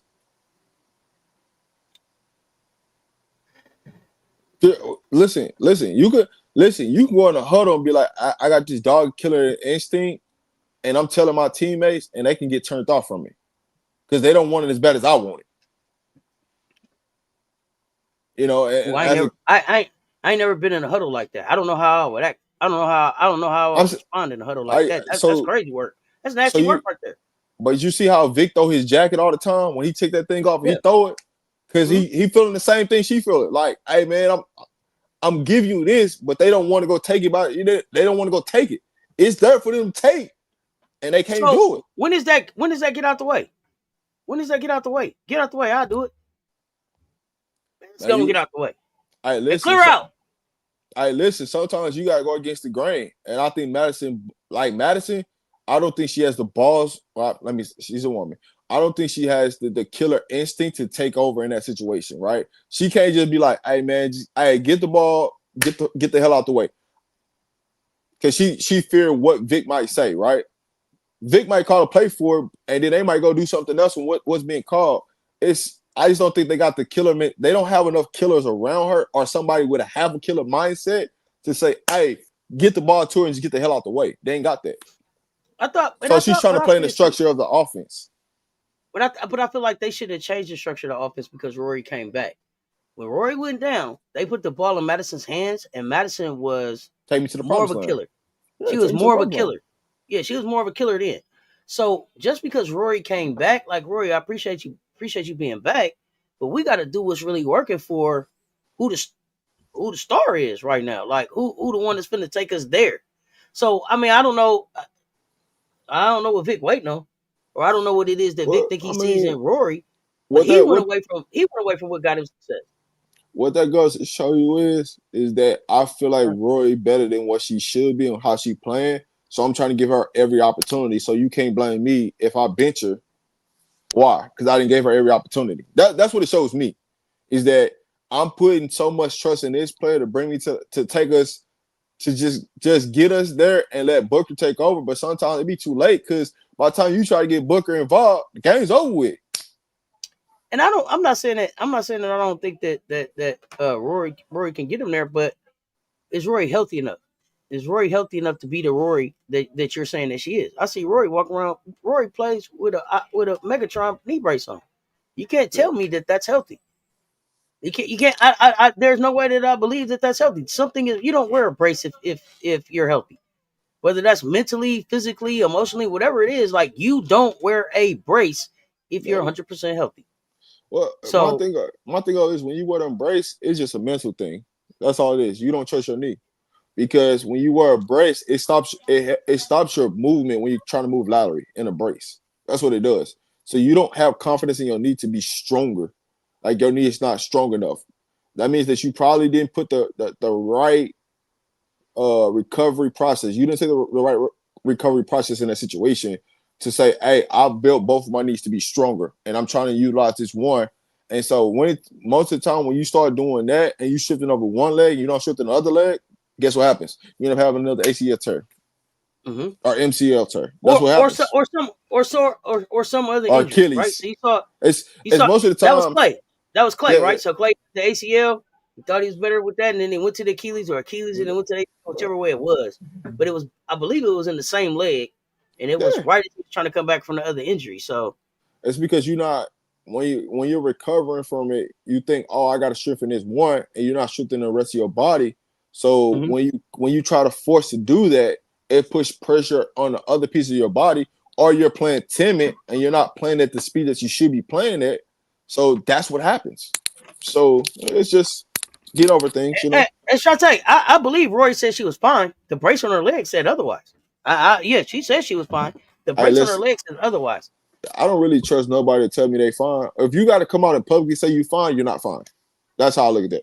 And just like sellers, when sellers tell you that her knee is fine, guess what? Guess what? When you show up on tape, what does that look like? It don't look like you fine. I mean, and that's why I had a lot of respect for what Tack said. I'm stacking good days on top of good days. Yeah, I'm building. Y'all gotta let me work my way back. Like I've been out of basketball. You play with a brace, you have to get adjusted to the brace. To me, if you're playing with a brace, it's because you're not 100%. I'm not gonna say you're not 100% playing with a brace. What I'm telling you is a brace stops your movement of your body, and it gives you more subject to have another injury, a major injury, because you're not being able to move like you should be. That's what I'm saying. Because I've seen it happen to my player. That's what I'm saying. A brace is to me is harming doing more harm than it is protecting you. That's what I'm saying from my point of view, my standpoint of my players that I've coached and developed that's in college right now, that's had this situation happen. That's what happened. Yeah, I see you saying braces for protection. Protection from what? I'm looking at basketball right now. It's a lot of healthy people out here. They don't have braces on. Yeah, Paige didn't tell her she was fine. She showed it. Yeah, let me see what the Moki knees do. AB leaving Mississippi State to get away from. After leaving Mississippi State to get away from Dawn Staley, Vic is wondering how did I get back here? Yeah, Vic didn't want to come back there. Vic didn't want to come back there. But Chante said some coaches can't coach unicorns. Vic, the Chicago Sky coach, Angel Reese, Madison Booker. Do you look at Madison as a unicorn? Angel as a unicorn? They call Satu a unicorn too. I wouldn't necessarily say unicorn, but they got a unique talent about them that sometimes if you ain't never had one, you don't know. You know what I'm saying? You don't know. You just I truly don't think Vic doesn't know what to do with Madison. I mean, just call it what it is. I just don't think he does. And I mean, I don't know. When you go back and look at Madison in big games, how does she fare in the big games compared to the other games? To me, she has bigger games and games that don't mean as much. But also when you I don't think she show up in the big games. But also, I don't think the game plan was designed for her to do that though. The action that was being run majority of the game wasn't designed for her to do that. So she keep playing through the action. That's more what it is she keeps playing more through the action, and so the action is not allowing her to do what she needs to do to be successful on the court, which is going to cost them losses in the end. Because Vic is more of like, hey man, we want to get everybody involved. We want everybody to be clicking on all cylinders. We don't need you to take over. That's how Vic looking at it. But it's like, dog, you need her to build these dog moments so when you get it to clutch games, she's already built for this. She's ready for this moment. And you're not building those type of moments for her to take over. And those are the problems that you run into. Do you think Juju will play with a brace? It's up to Juju. I think her first action, she's either gonna have on a brace or she's gonna have on one of them compressed sleeves. I think it'd be more compressed sleeves than it will be a brace, but we'll see. She starts off good, then she drops off, and I think when you say she took over her freshman year, Shantae, I think you're still talking about Madison. And what I said about Madison in her freshman year was they put the ball in her hands. She played more like a point forward without Rory there. And then when Rory came back, they put the ball in Rory's hands, and then Madison had to figure it out. And I think we were on a live where you were even talking about it. Like, Madison doesn't have a counter move. If she doesn't get the first move off, she doesn't have a counter move. What does she go to? That's more her training, though. But to me, that means that she has to build that out. No, that's more her training. That means that you didn't go into the offseason with a plan. I see what you're saying about why she doesn't have it. I'm just saying, like, she need to figure out how to get it. Well, you have a trainer, right? Because you go work out with somebody during the summertime. So, well, we talked about that. We talked about that. We talked about at the end of the season, they say I need you to do boom, boom, boom, boom, boom. Do you go in the off season and do that? Well, I guess we would have to say, I'm pretty confident that in the exit meeting or whatever at South Carolina, that there's a clear understanding of where you need to develop for the next season, and they give you an idea of what it is that you need to work on to do those things. I don't want to assume that happens at all the other programs, but I would think somebody like Vic, bro, y'all got to be having them conversations, right? And they having conversations. It's just when you see a player doesn't grow from year to year. I mean, what you wasted the whole summer doing what? Working on the stuff that you thought you needed to work on that we wasn't even going to use in the game. Either that or you wasn't healthy. One of the two things ain't lining up. That's true. Either you didn't work on it or you wasn't healthy, and don't nobody know you wasn't healthy. So you just chilled around majority of the summer and then got in basketball shape in the last couple of weeks getting ready for the season. That's what that shows. Because a lot of these players, they don't tell you that they hurt or nothing. They go through the season, and then by the time the season over with, you know what I'm saying, they go dark because they all hurt and they trying to recover, so they ain't had time to work on nothing. Yeah, who the hell knew Stewie was dealing with a bum knee all season? I had no idea. Until she looked up and Stewie was at the hospital like about to get surgery. It was like, damn, dog, who knew you was hurt? You done played 2 seasons. Yeah. Chicago needs to put the ball in Angel's hands. She helps with ball movement and her motor is high. When she stopped playing that role, Chicago fell off. Van Lift got to work on that defense.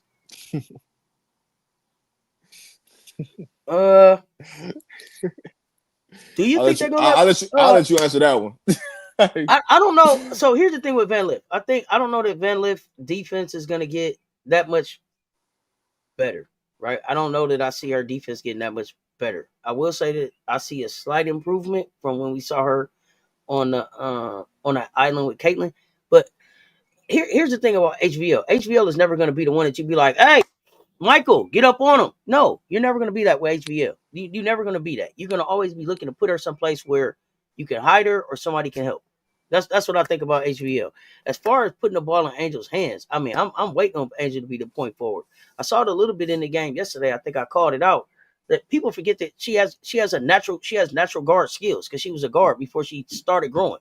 So you saw her just bring the ball up and then get to. I want to say she went coast to coast. She didn't finish the layup, but she was able to bring the ball all the way up the court, make a move to get to the basket. She didn't finish. She didn't get fouled. I think she just missed the layup. But putting the ball in Angel's hands definitely is an option for them. That's that unrivals. Now, what I would like to see him do is, you said what? That's the unrivals work. Yeah, but and then I would love to see Angel with the ball in her hands with some work with some action between her and Camilla. They can't. They're not going to trade HVL. I'm just going. No, HVL. Angel asked for HVL, y'all. They're not trading her. I'll be honest with you. All right, but listen, when you talk about HVL defense, that girl went out and dropped a whole video of a training session of practicing defense. That had me weak, man. But go ahead. We can move on. I don't really like what talking up, about MJ? HVL. I don't really like talking about HBL, but go ahead. No, we already told y'all about that. MJ trying to be reckless today. I know. Yeah, I see him. I see him. You ain't missed nothing. Y'all run them likes up on both the platforms. Everybody doesn't have to wear a brace. No, I don't think everybody has to wear a brace. I just feel like if you still have a brace on, there's still something wrong. Like there's still some. You're not 100% healthy if you got to have a brace on for protection. See y'all done went from HBL to CC in this thing, man. Y'all, hey, listen, I'll say this. Y'all asking for CC to do something that she done did her whole entire career, and that's not play defense. So what are we talking about? HBL done been in the same thing. You know what I'm saying? Y'all asking for people to do something that they didn't did their whole career, and that's not play defense. What's gonna make them start playing now?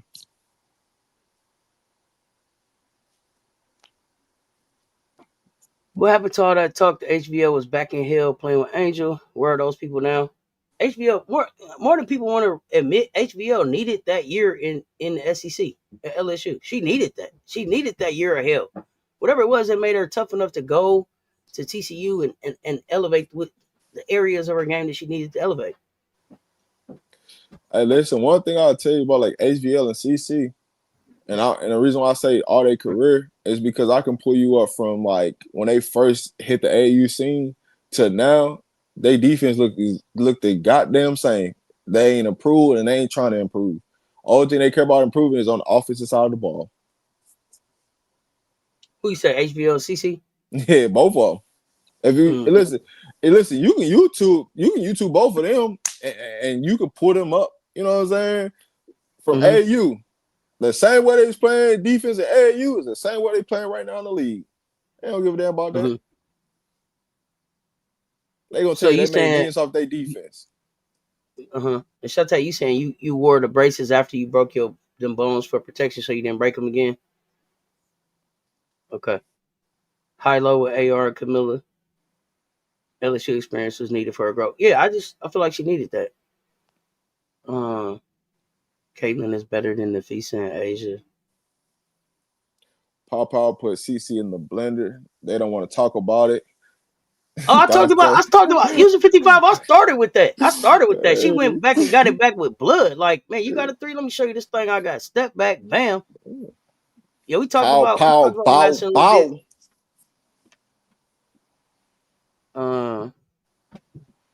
At some point, got to feel confident to take a brace off, but not necessarily. I mean, I get what Shantae is saying. Rip never took the mask back off. Rip was like, I'm not breaking another bone in my face. So I get that. I get that part. I get that part. Rip never took his back off. He was like, I'm masked up. I'm masked up from here on out. What happens with last tier? Oh gosh, here we go. Run them likes up. Give them the likes to both lives. I appreciate that. Let's continue. Want to continue on in the draft? Yeah, let's get it. We on. So we got round. We still in round one. Pick number 6. Pick number 6. Georgia Amore. Gosh, what and it's terrible because now Georgia's not gonna play at all. Yeah, man. Hope for a speedy recovery. When I looked at Washington, I thought it would be Sania Rivers going there at that 6th spot and not Georgia Amos. But here's the thing. Do you see Georgia Amore really being able to run the offense at Washington? Like, do you see her fitting and running with like a Leah Edwards? I was kind of surprised to see Georgia Amore go there. I didn't see her as the point guard of that team for the point guard of that team for the future. I mean, it didn't bother me. Do I think that they need a See, the thing about Georgia Amore, she's not like a pure like passer. She looks to score to pass, not passive score. So if you was gonna go do something like that, why not go get a more athletic guard and take a Sania Rivers in that situation or a James in that situation and let them rock out at the guard spot because you got Slim there that you could put Slim next to. right? Mm-hmm. Imagine having Slim with a James or a Rivers next to that. What that looks like, right? 2 combo guards. So them bringing her in, it was just like, yeah, what are we really doing? You know, so. Well, I thought it actually meant the trading of Slim. That's what I thought it was gonna be. I thought it meant the Slim was out of there. That's what I thought it meant. That they was gonna get younger there and Slim was gonna go out. I mean, she's ultimately gonna get traded for sure. She's ultimately gonna get that. But when I looked at it, now that Georgia got hurt, could you see them not protecting her in the expansion draft and her having to go someplace else to get that start after she's healthy? Like, or do you think they'll do like a Kitley and stash, draft and stash? Man, why? The thing about Kitley is they knew Kitley was hurt before they got her. Yeah. They drafted Georgia like they planned on using her this year. So now you don't have her. Do you wait for her, or do you make her available? I'm not protecting her. She ain't gonna get picked up anyway. So don't even protect her. Ain't nobody gonna pick her. They gonna look at her as damaged goods. So you picking her is just a waste of salary. So why pick her up? Yeah, I can see that. You know what I'm saying? Like. Yeah. That's why I hate for a kid to be looked at as damaged goods this early in their career. But that's a hell of an injury to have. But it's a good thing for you though, because now you can reap the benefits, right? What if she did play and then I built her up and I couldn't protect her in the 6 picks and somebody take her? Mm-hmm. At least I got an opportunity next year to keep her. You know what I'm saying? So it actually work out and benefit you more by it happening this way. We're gonna see. Because you don't got her for this year.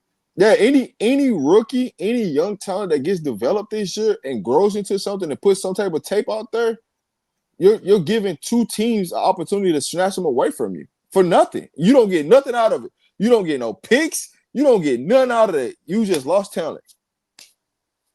I mean, shoot. Here's the thing: you probably damn near ain't gonna protect her anyway in the expansion draft because you're gonna protect whatever your top 6 players is. So it's possible that you could lose her for nothing anyway. Yeah. Not sure if you guys already spoke about this, but what the sellers need to do to improve and hopefully stay on the team? Get healthy. That's the number one thing. Until she get healthy, don't even have a conversation with me about her. She gotta get healthy. Yeah, she gotta get healthy. She gotta get healthy. Oh man, Sport Geek, don't buy into it. Don't fall for it. 134 in the chat, y'all. Run them likes up for us. Pick number 7 in the first round. Anissa Morrow. Here's a person that could have been a top 4 pick. Or her skill set, because her skill set gives you 3-4 right? She's good enough and can shoot the ball well enough to play the 3, but her best attribute is going to be at the 4 in the W. I think that's who Washington should have ultimately picked over Kiki, but I understand why they picked Kiki. Now, this is where I have a problem with not being able to have workouts and have a combine. Because when you look at the players that's top 10, if you had a combine, this top 10 changes.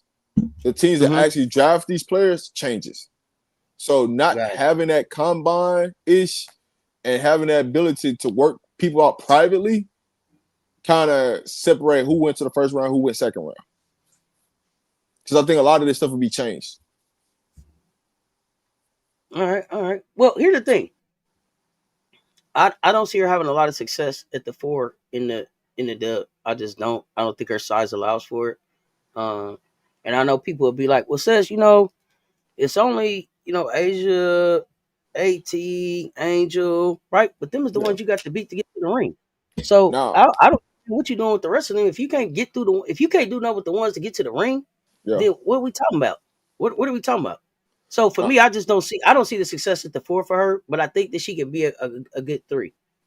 I see this comment. I see Chanty with the comment. It's not enough time for one. There's plenty of time. You know why there's plenty of time? You ain't got that many preseason games anyway. So what we talking about? Like some of these teams got 1 game, some of them got 2, some of them got 3. You spread 3 weeks of preseason games out that you could combine it to a week and a half for what you're doing. So why not take a week and a half of that away and put that into actual research of understanding who players are and do an actual true combine and allow players to go on workouts private workouts for about a half a week and then have the draft. Like, you're rushing to have the draft for what? You're not even giving these players the right time to even show if they're capable of making a WNBA roster versus there's some players that's not picked that could have been picked if they would have just had workouts. Because then it gives you time to evaluate players. Once the championship game over, all that shit's out the window. Ain't no NCAA rules, all that shit's out the window. So why not just have it? But here's the thing. I think that we saw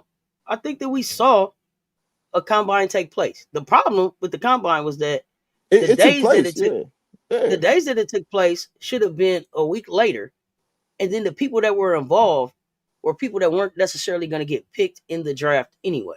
So we saw a layout, we saw a format, we saw opportunity for players to scrimmage, we saw opportunity for players to showcase their individual skill sets, get their measurements done, all of that. But it was players that were going to be third round picks at best, right? So that I think that there's room for it. It's just when you have it, move it out a week, and then the people that you invite. Yeah, I don't think the right people was invited to it anyway. That's just me personally. Yeah, that's what I said. I don't think they weren't going. Yeah, I don't think that they invested time to invite the right people, and then the people that they really want to be there just got out of playing, so they weren't coming anyway. So it's like it was kind of like, well, what are we doing? So now, if you move that after the championship game, right, you push back the draft a week and a half. How much time do you really need to evaluate kids if you get them in there, if you get them for a private workout, right? You had a combine, you give everybody 2 days after that. You give 4 days to have private workouts, right? And they get to pick, you know what I'm saying, 2 or 3 teams, right? But the team gotta be one to bring you there anyway. They're not gonna just keep bringing players in to bring players in. If you can make a real number on, hey, in this range, this is where you might possibly go. So, hey, let's see what option A, option B, option C looks like. Matter of fact, we'll give you 3 choices, right? And we'll give you 5 days to make those 3 choices, right? So you might go to a team on the first day, go to a team on the third day, and go to a team on the last day. That's 3 opportunities because only one team got to like you. So if you can get your work in those 5 days and 3 teams, what else we talking about? Because guess what? If a team A likes you from the get-go, you ain't got to worry about going to team B or team C. That's going to give you the option to go to another team. I mean, for another player to go to that team. Like you gotta have data. I like the idea. Can't as an amateur, world too small for the 4. NCAA rules. I think we talked about that. Asia Sifka. Oh, we finna get to her. Moral. Okay. Just like how the league favored Asia MVP before last season started. Hey, listen, the link out there. You know what I'm saying? You can hit the link. Yeah, I mean the link. Y'all need me to drop it again. Yeah, if y'all disagree, man, y'all welcome to come up here and tell us about. And then you disagree, but you say you highly disagree with what we said about Moral. But then, what is your point though? Well, my thing of it is Moral is she can play the 3. Like if and given in the right. So I'll give you an example, right? If Moral went to Vegas, you mean to tell me she couldn't play the 3 next to Asia? Sure, she could. I think that Moral is a 3 in this league. What I'm saying is when the game is, that's what I'm saying. When the game is on the line, because I'm here for the championships. When you put Moral down there at the 4 with Asia, what we talking about? Asia eating. What Moral doing with Asia down there?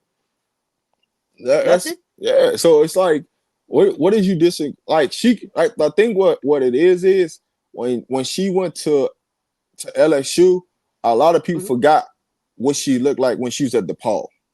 When she was scoring all the points. Yeah. So it's like, oh, her bag is better. Her bag is gonna look completely different now than it would look like when she was at LSU. Because she's gonna have to play out on the perimeter in the W. They're not gonna let her do what the hell she was doing at LSU. It ain't gonna make sense. So you can't wait to see Moral versus Reese. I can't wait to see Moral versus Asia with all this they talking about. When you got to go see Reese, you got to go see Asia, you got to go see NECA, you got to go see Alyssa Thomas. Like, that's what I'm gonna go with. Rid of me when she play against AT at the 4. What that's gonna look like? Yeah, barbecue chicken. But and that's my point. we don't have to put her in a position where she looks like that because she's really good at the three. You could really leverage her at the three. But look who she got to guard at the three. Too. Look who she's gonna possibly guard at the three, right? Look at some of the threes in the league, right? You got a kid nurse out there. You tell me she can guard a kid nurse at the three? Hell yeah, yes she can. Because that's who playing the three at Chicago right now is Nurse. Mm-hmm. She can't guard her. And here's the thing, y'all. Here's the thing. Here. Let me here. Because I don't think y'all hearing what I'm saying. Let me make sure that I'm saying what it is. I'm not saying that she can't play the four. Put her at the four if you want to. You don't win a championship with her at the four. That's what I'm saying. She can hold her own at the four till it's time to win a championship. Then that's when it's cookies. That's when it's barbecue chicken. That's when it's time's up. Because she's not doing that. She's not moving Asia. She's not moving Stewie. She's not moving the pieces. She's not moving Angel. That's what I'm talking about. That is what I'm talking about, y'all. That's where we at with it. That's what I'm talking about. Yeah, man. I just, you know what I'm saying? When you start breaking down like position wise, like who she can guard, the only three that's in the league that'll give her some issues for real is Jackie O. Like, that's it. Jackie Young is probably the only person that foot speed wise she can't guard, but most threes she can guard because most of the threes that's in the league right now is slow footed, right? You put her against New York when Laney is healthy, that's who she's got to guard at the three versus against a Stewie. Like you gonna play against that. So her playing the three is gonna be long term. It's gonna benefit her than playing the four. Satu, B, Reese, Asia, Stewie, Bree Jones. It ain't but a few teams out there. Yeah. And you could guarantee that she play at the four. I'm just saying she's more successful at the three, and her team is more successful at the three. That's all I'm saying. I feel like next year a healthy Ashland will probably play the four in the W. The four is gonna be nightmarish in the W. Hey Jeff, you can play her ass at the four if you want to. See what kind of foul trouble she gonna be in. Watch you gonna learn today. I promise you that. Play her ass at the four all season. See what happens. Bree Wayne said she ain't doing nothing with Hamby out there. So play her ass at the four. Go ahead. All right, listen. If you think that's gonna be successful playing her at the four in the W, go right ahead. See how that happens. See what happens. She's gonna be in foul trouble every goddamn game. She ain't even gonna be on the floor. So you're gonna bump her to the three where she can play to be on the floor, so she can help you rebound. She can knock down perimeter shots. I don't think if you know this or not, but she can knock down perimeter shots. She can handle the basketball. I know you probably watched her at LSU and don't think she got a lot of this stuff in her bag. But she actually got a decent bag. If you give her space, she can play the three.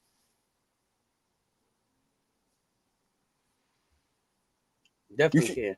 Hey, check this out. You think she can guard Ryan Howard in Atlanta at the three? Because Ryan Howard is doing cardio out there. Ryan Howard ain't really trying to score, so she can guard Ryan Howard. Yeah, no problem. Like, no problem. And then take her. But the other thing is though that she can also take Ryan Howard down in the paint and bank. Yeah, Ryan Howard wouldn't stop her. That's a mismatch. I'm taking that matchup all day long. Man, so there's that. We might be making too much basketball sense. You know, they saying Natasha Howard did well at the four. She did, but she did well at the four in a different type of WNBA. That's the other thing that I want people to talk about. Like, when you talking to me about like 2017 WNBA versus 2025, 2026, 2027, 2028 NIL driven WNBA, we talking about something different. We talking about different eras of basketball. Natasha Howard did good then, but she didn't have to deal with the names that I just read off. Who she dealing with now? She playing more of the three than she playing the four. Yeah, and yeah. What they gonna do? What they gonna do with her though? Y'all overrating the jump for Moral. What they gonna do with who? Who? You don't think Asia? You don't think Asia can stick Moral? Barbecue chicken. She ain't eating. Smothered. Suffocating. You don't listen. When she go to AT, AT gonna get real physical with her. Shit, man. Come on, man. Man, clothesline. It's cool, man. Rob, do you think the same go for Feagin? Feagin's a four in the league. Feagin just played 5 all last season. She's a four. Like, I don't know what to tell you, but she's a four. No, true 4. What she's gonna have remember, to Anissa do? Morrow is like 6 feet tall, y'all. Yeah. Feagin is all what, 6'3"? What Feagin's gonna have to do is get stronger, become an absolute dog on the glass as far as rebounding and knock down consistent shots. That's what's gonna have to happen. But when you're talking about Feagin versus Morrow, that you're talking about 3 inches size difference, completely 3 inch size difference, and you can see the difference on the floor. Like Morrow is a true 6'3". Morrow is not affecting nobody's shot defensively at the 4. She's not. She is. Everybody's longer, taller, faster, stronger. Like it's just not happening. So I don't know what to tell you. Okay, Jeff. Morrow might she okay. Let's say that she can outwork and out hustle the old broads that you talking about, not named Wilson and Collier. Here's the problem with that. Here's the problem with that. Here's the problem with that. She couldn't out hustle the young broads that's gonna be coming to the league behind her, and it's in the league right now that she couldn't out hustle and outwork over the last 3 or 4 years. Like they coming. She couldn't win no championship through them either. So he said just Howard. So what you talking about? He just said Wilson and Collier, right? Yeah, just Wilson and Collier. Just Wilson and Collier. Okay. So what do you think about 18? I wish you would stop typing and just hit the link. I swear I wish you would stop typing and hit the link. I'm gonna drop it again. Please stop typing and hit the link. Just come on up and talk. What I want people to understand is it ain't too many people out working AT in the goddamn league. Let's just start there. Swiss Army knife. It's hard to outwork her. So if you taking her out the equation, yeah, it's gonna be a long night. It's gonna be a long night, man. It's gonna be a long night. I love it though, man. You want to come up and have a conversation? We can talk about it. I'm good with it. All right, so let's move on. Sania Rivers. I think it was a good pick by Connecticut. The problem with Connecticut is I don't see how she fits there. It's a good pick overall for the value of the 8th overall pick. It's a good pick for her. The problem that I got is you got to move Mayberry out the way to allow her to be successful. I think my issue is just would I give her the chance? Like with just the unfortunate timing of everything that happened for her, and she didn't get to play at all, right? Because she's been just dealing with the passing of her mom. Will she even get the opportunity? Preseason is over. Has she been at practice? What are they gonna give her? It's just so unfortunate for that kid. I would hope that Connecticut could give her still an opportunity, but I don't know. I don't think they're gonna cut her. I don't think they're gonna cut her because she's gonna get claimed. Like somebody's gonna pick her up. Like if you cut her because of the ability not to practice, I mean, I get it's a professional job, but you're talking about that type of talent. If you cut her, she's gonna get claimed. So I don't think they're gonna cut her. Okay. So I think she does. I just want her to get the opportunity. I want her to get the opportunity to really come show what she can do. Y'all know I'm not even the biggest Sania Rivers fan, but I think that she has a skill set, the length, the defense, and her ability to go whatever it takes. Whatever it takes, I'll rebound, block shots, dive on the floor. Like when she's really on, she don't mind doing none of that stuff. So you need that type of player. You need that type of utility player on your team. And then she can go get a bucket. She can go get a bucket. So I just want the kid to get a chance. I want the kid to get a chance. So send some positive energy her way. Sarah Ashley Barker, number 9, Los Angeles Sparks. What do you think about her? I don't agree with this pick. I don't think she's a first rounder. I think James would have been a better pick for the Sparks because they need somebody. Isaiah James, Isaiah James would have been a better pick just due to the fact that she had the ability to go help them go get buckets. As you see what she's doing with the Dallas Wings right now, right? You putting the ball in her hands, she's going to go get buckets. She making plays. She's doing everything that she needs to do to stay in the league. I think that's one of the pieces that LA could have used because they already getting out rebounded, right, on the glass because they're not big enough. But you could have used another person that could have helped you. Like you put James next to Plum with Akia and Brinks and Hamby. I like that starting 5. I like that 5 right there. So I think she's a missing piece that they could have actually used in LA for sure.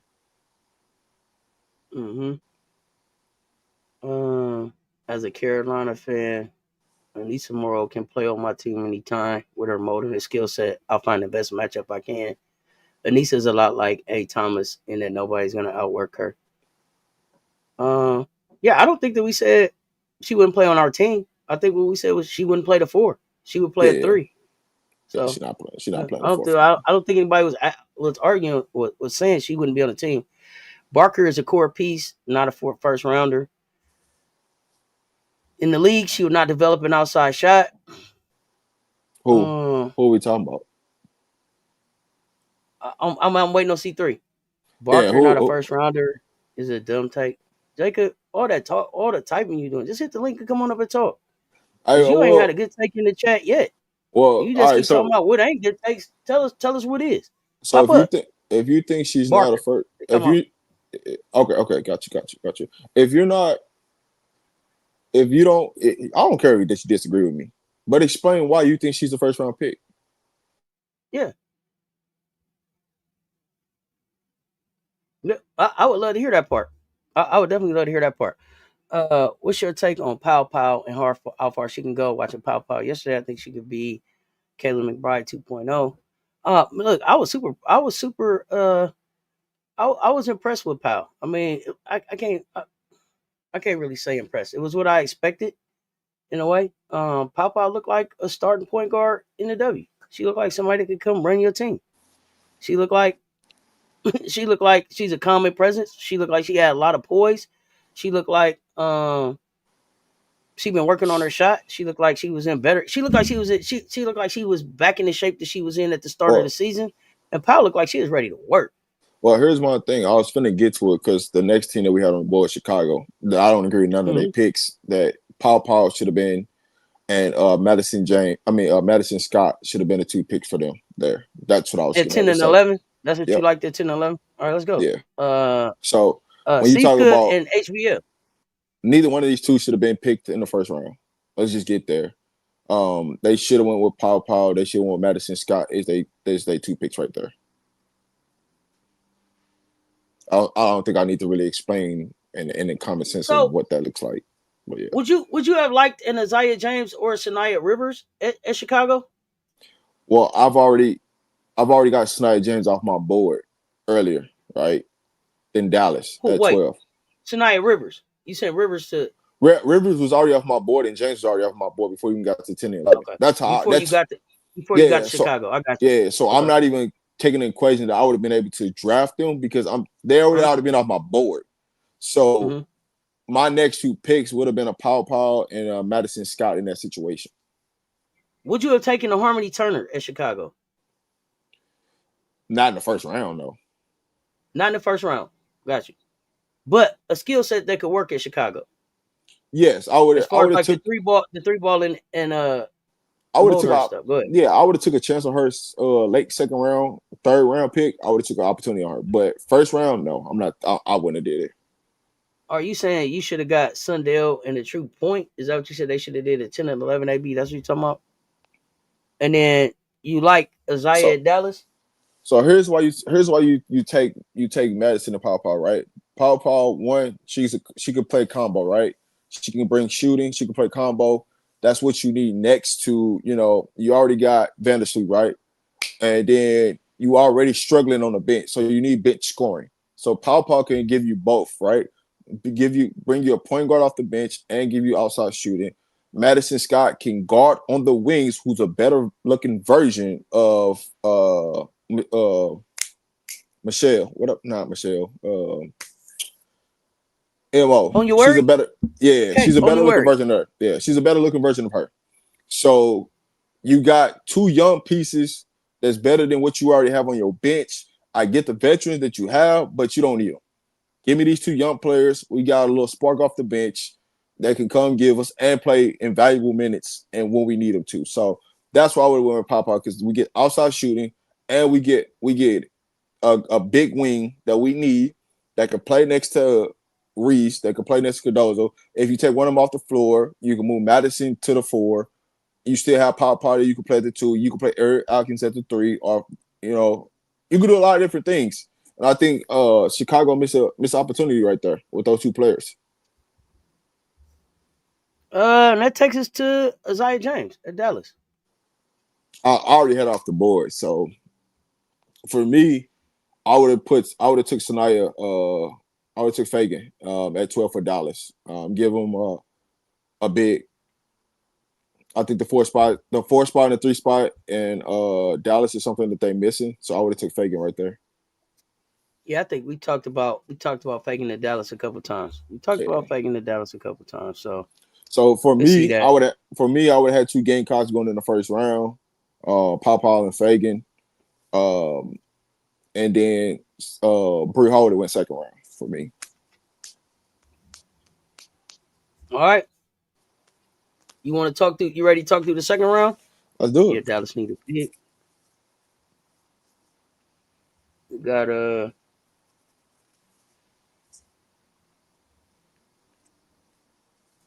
first pick, Aaliyah Nye. Nye, right there. I don't think that. I think that was the right pick. And that's about me even. I'm taking the preseason out of it. I think it's the right pick because what's one of the things that we need to come off the bench for the Aces is 3-point shooting. She was one of the best 3-point shooters in this draft. So I mean, Nye was a perfect pick right there.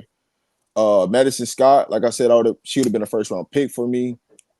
This is probably the second, third pick would have been. I would have went with Sailors, not knowing pre-injury. I would have probably went with Sailors going to Dallas. So I had Page and Sailors in Dallas. Mm-hmm. So I got Sailors on my wing. I got Page at the point, and then I got a Feagin. So I would have touched all 3 areas, right? I got a point, I got a wing, and I got a forward.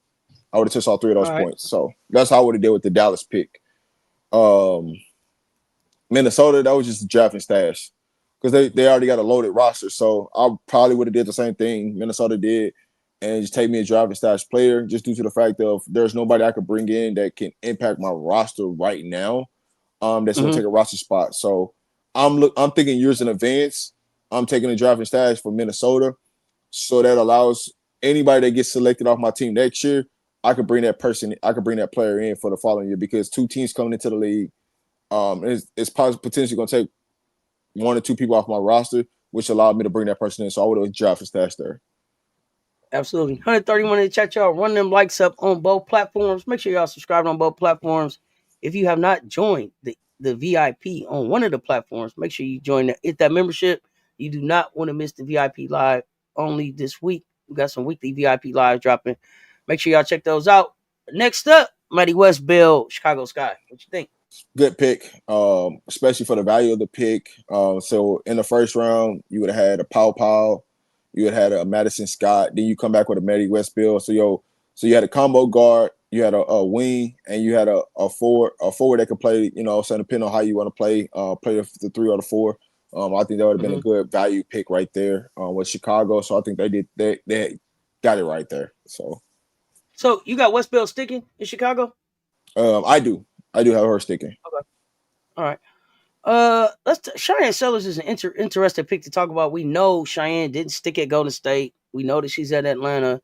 Yeah. So I guess we know that it wasn't the right pick. But was there another pick that they should have made? Like I think Sellers is on the board at this point. You have to take her at Golden State because you need scoring, right? But it didn't work out. So was there a better pick right here for them at 5 in round 2?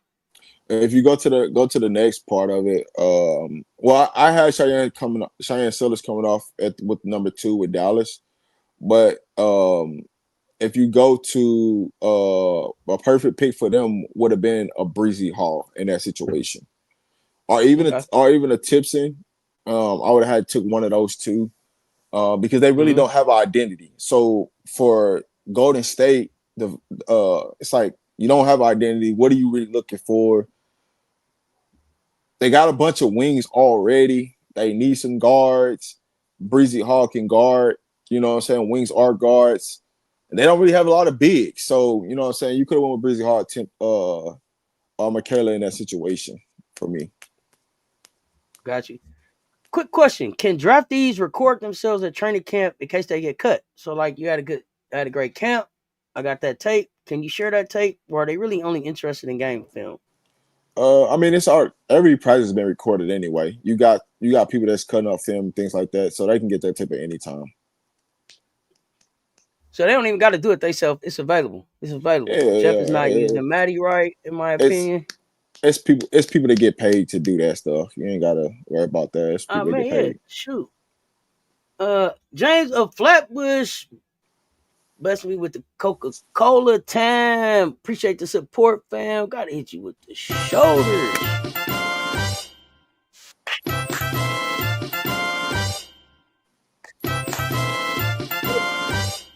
Get it. Appreciate the support, fam. Thank you so much.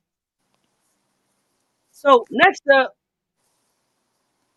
we already told us what you would do with Te-Hina Paopao, right? Yep, she's already off the board. With Paopao. So what are you doing with this pick right here? If it's not Paopao, Lucy Olsen. Lucy Olsen, 3-point shooter. Olsen to the Atlanta Dream. Give you a 3-point shooter. That's what I'm putting there. Give me a 3-point shooter, somebody that can able to knock down open shots. So that's what I'm taking there. Michaela Timpson at the Indiana Fever. Perfect spot for her to land because they need rebounding. They need youth on the team because they got a lot of veterans in front of her.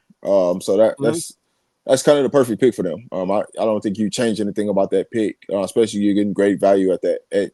For the number 7 pick in the second round, that's great value to get a Timpson. Number 8, Bree Hall. We know that Bree is no longer with the Indiana Fever. Was that Correct. The right pick?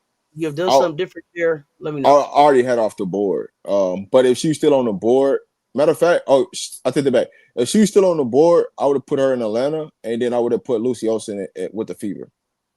Let me take it back. Okay. So I would have took Hall with Atlanta. I would have put Lucy Olsen with the Fever. I believe if Bree stayed in Fever, she would have exposed all of the weaknesses of that point guard in every area. They couldn't allow that. You think so? Could have exposed, but also could have challenged and helped her and challenged her to get better, right? To me, that when we talk about, like Rob was talking about, practice, being able to practice on the road and practice players and having practice people on the team, the type of defense and the attack that Breezy would bring would definitely challenge her to get better. Sania Feagin at the Los Angeles Sparks. Already had off the board in the first round. What do you do with this Sparks pick right here? This is interesting because they truly need a rebounder, but even if they got a rebounder, they're not going to play her.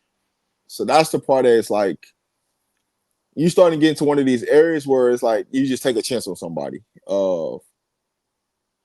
What you really need versus what you got, right? I don't think there's a true point guard that's in the draft at this point. But at the same time, I could use Harmony Turner in this spot with LA because I think they need that Energizer Bunny, that somebody that can bring them, they can bring some energy, a spark off the bench, who can handle the ball, who can help them get into offense, things like that. So I'm looking at more of the Sparks because taking Feagin was not saying it's a bad pick, but they have no intentions on playing Feagin because of the people that's in front of her, the veterans that's in front of her. They don't truly have a skill set, but they have to play them because they're veterans, and that's the part where it hurts. So they truly needed somebody that can go rebound and just that's all their job is do is rebound. But I don't think they're going to do it. So let's see. Got you. 10th pick, Aisha Coulibaly to the Chicago Sky. I know she's hurt, so a drafted stash. It would have been perfect. Surprised that Coulibaly was the pick. I was concerned that Coulibaly wouldn't get picked up because of the injury. I thought she was, listen. I think that Texas A&M has a different type of season if Coulibaly stays healthy. I think that Joni finishes the season with a few more wins. But how do you think a healthy Coulibaly fits with the Sky, with an Angel and a Camilla and what they have there? For me personally, I would have went drafting stash. I wouldn't even drafted her. That's just me personally, because I don't think I just truly think that like it's only so many people we can carry on the roster. We already had two. We already had 2 picks in the first round. What are we doing? Jessica Carter got cut from the Sky. So Jessica Carter, right now? Yeah, she just got cut. So, there's that. Yeah, when you look at it, Jessica Carter could have helped the Sky this year. So it's surprising that she got cut. I can't figure out Jessica Carter. I thought that Jessica Carter was going to help the Las Vegas Aces last year. So I don't know what the hell happens when Jessica gets to the facility that has her not getting on the floor. But I'm not clear. I was excited. I'm like, damn, Jessica Carter, that's good height. Bring her in there. She's young. She's got a chance to learn behind Asia. And it's like, what the hell happened? We didn't see her get on the floor. The same thing with kind of like Queen Egbo. Like, what the hell's going on? You sad about Madison Scott getting away? Okay, yeah. It's bad, but Madison Scott, and Bree Hall are two that I'm hoping get picked back up. Jessica shot his broke his foot. What? God damn, Bree Wayne. Okay. Okay. Yeah, so she'll be okay next year. Yeah, and in that part, I would have traded that pick if I was Chicago, or I would have drafted Stash, because you just really overloading your roster for nothing, just to cut them. You're not taking Lucy Olsen at the Washington Mystics at 11. What are you doing with that pick? Just dropping anybody because we just using roster spots up. Craig, are you trolling me? Carter had anger issues. What? She'll be okay next year. Okay. Yeah, like Washington, I can just run this out easy because like Washington and Connecticut, I'm just taking players just to fill the roster spots. Daniels, Minnesota, she just went and did another drafting stash. Like, it's always so many people you can take on the roster, and we just wasting spots because we got too many draft picks.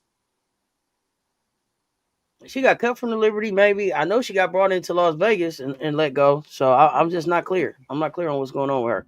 But Minnesota Lynx at 12 took Delia Daniels. Am I saying that right? What do you think about that pick?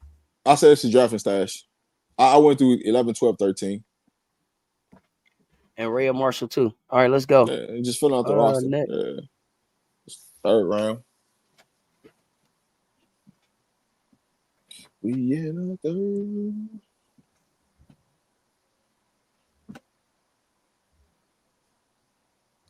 We in a third.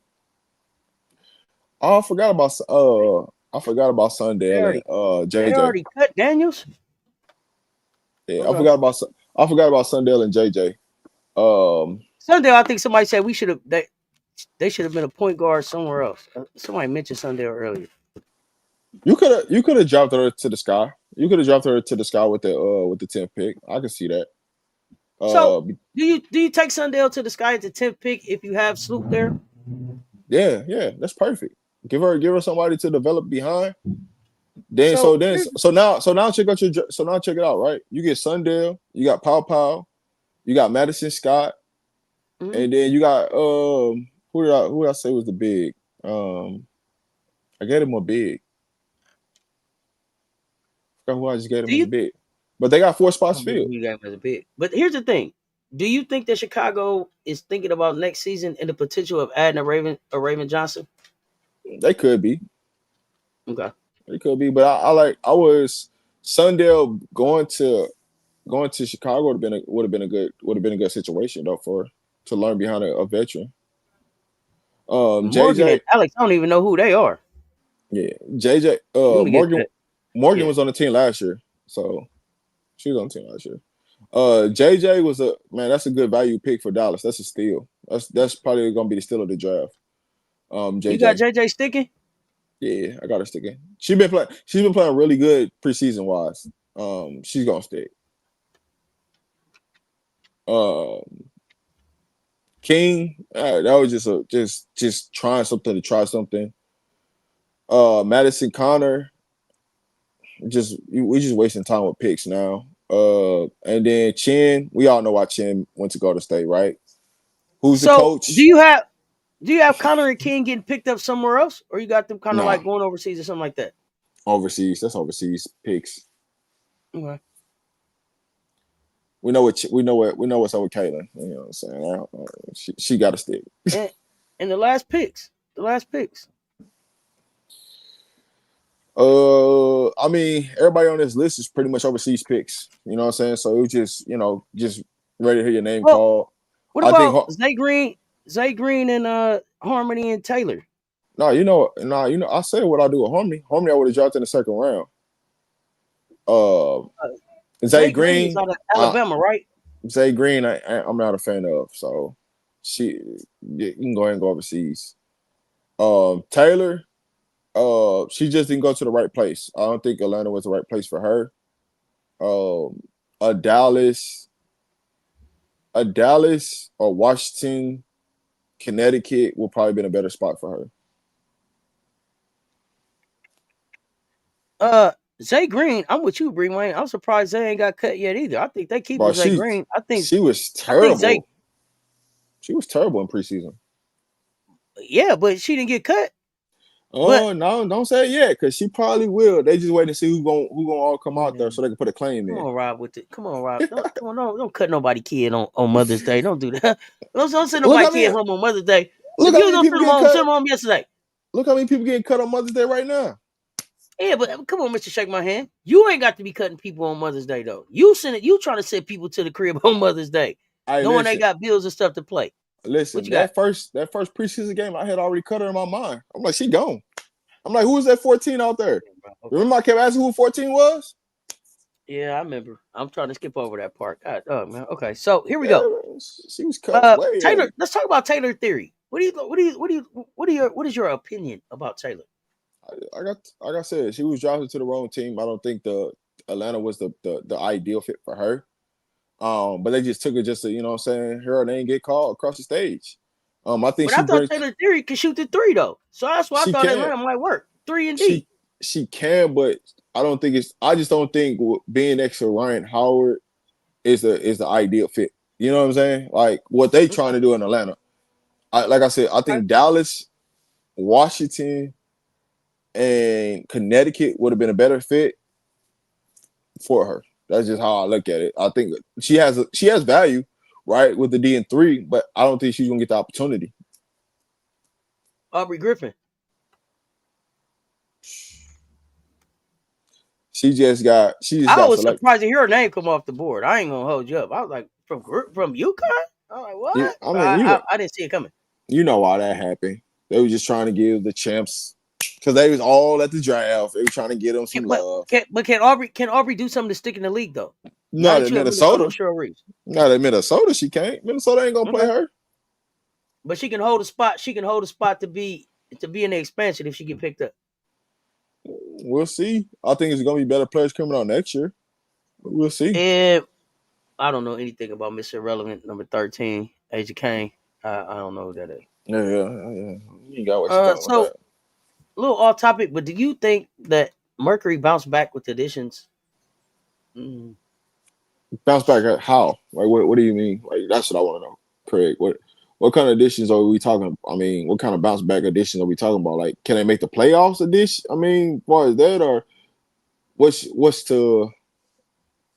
are we doing? And AB, I see you saying you believe if Harmony was in a better school, she would have been first round. If she was in a more of a basketball school, yeah, sure. I don't think it really had nothing to do with a basketball school. I think it was more about the fit for me. Harmony at Vegas? You didn't think that was a good fit for her? Who? We talking about Harmony Turner. Harmony. Harmony. Yeah, Harmony. I think Harmony just got cut because of the roster. Like they didn't have a spot. Like if they had 15 spots, she stays on the roster. She don't get cut.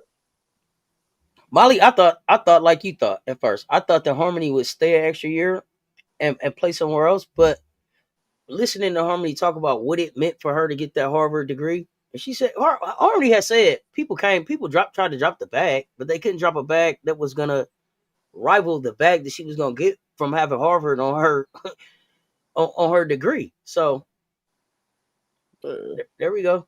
LA not playing, hip injury. Dang. Cake Martin out too. And you think Phoenix is in trouble. Satu feel like a paper tiger to me. What? The reason why you say Satu is a got it at the mall tiger, Ghost? So the thing with Phoenix is they got a 2-3-4, no point, no center. That's the problem. You got AT at the 4, you got Satu at the 3, you got Kai at the 2. With no point. But check this out. Can't AT be your point forward though?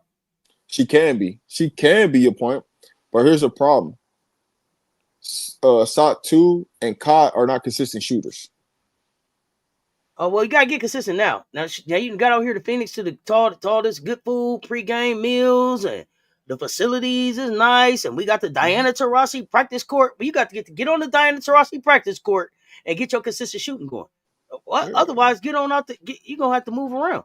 That's the biggest thing. It don't matter what team AT playing on, she gonna become the point forward. So when she get that thing, she out. You know what I'm saying? But consistent shooting wise, that's not Satu and that's not Kai. Man, they better try to get consistent, Rob. Like, you got to earn your checks around here now. Can you consider AT a center from her rebounding aspect? Can you consider AT a center? Based on the way she rebounds. She's such a Swiss Army knife. It's hard to put her in a box. So Craig, to answer your question, right? Depend on the team they playing, right?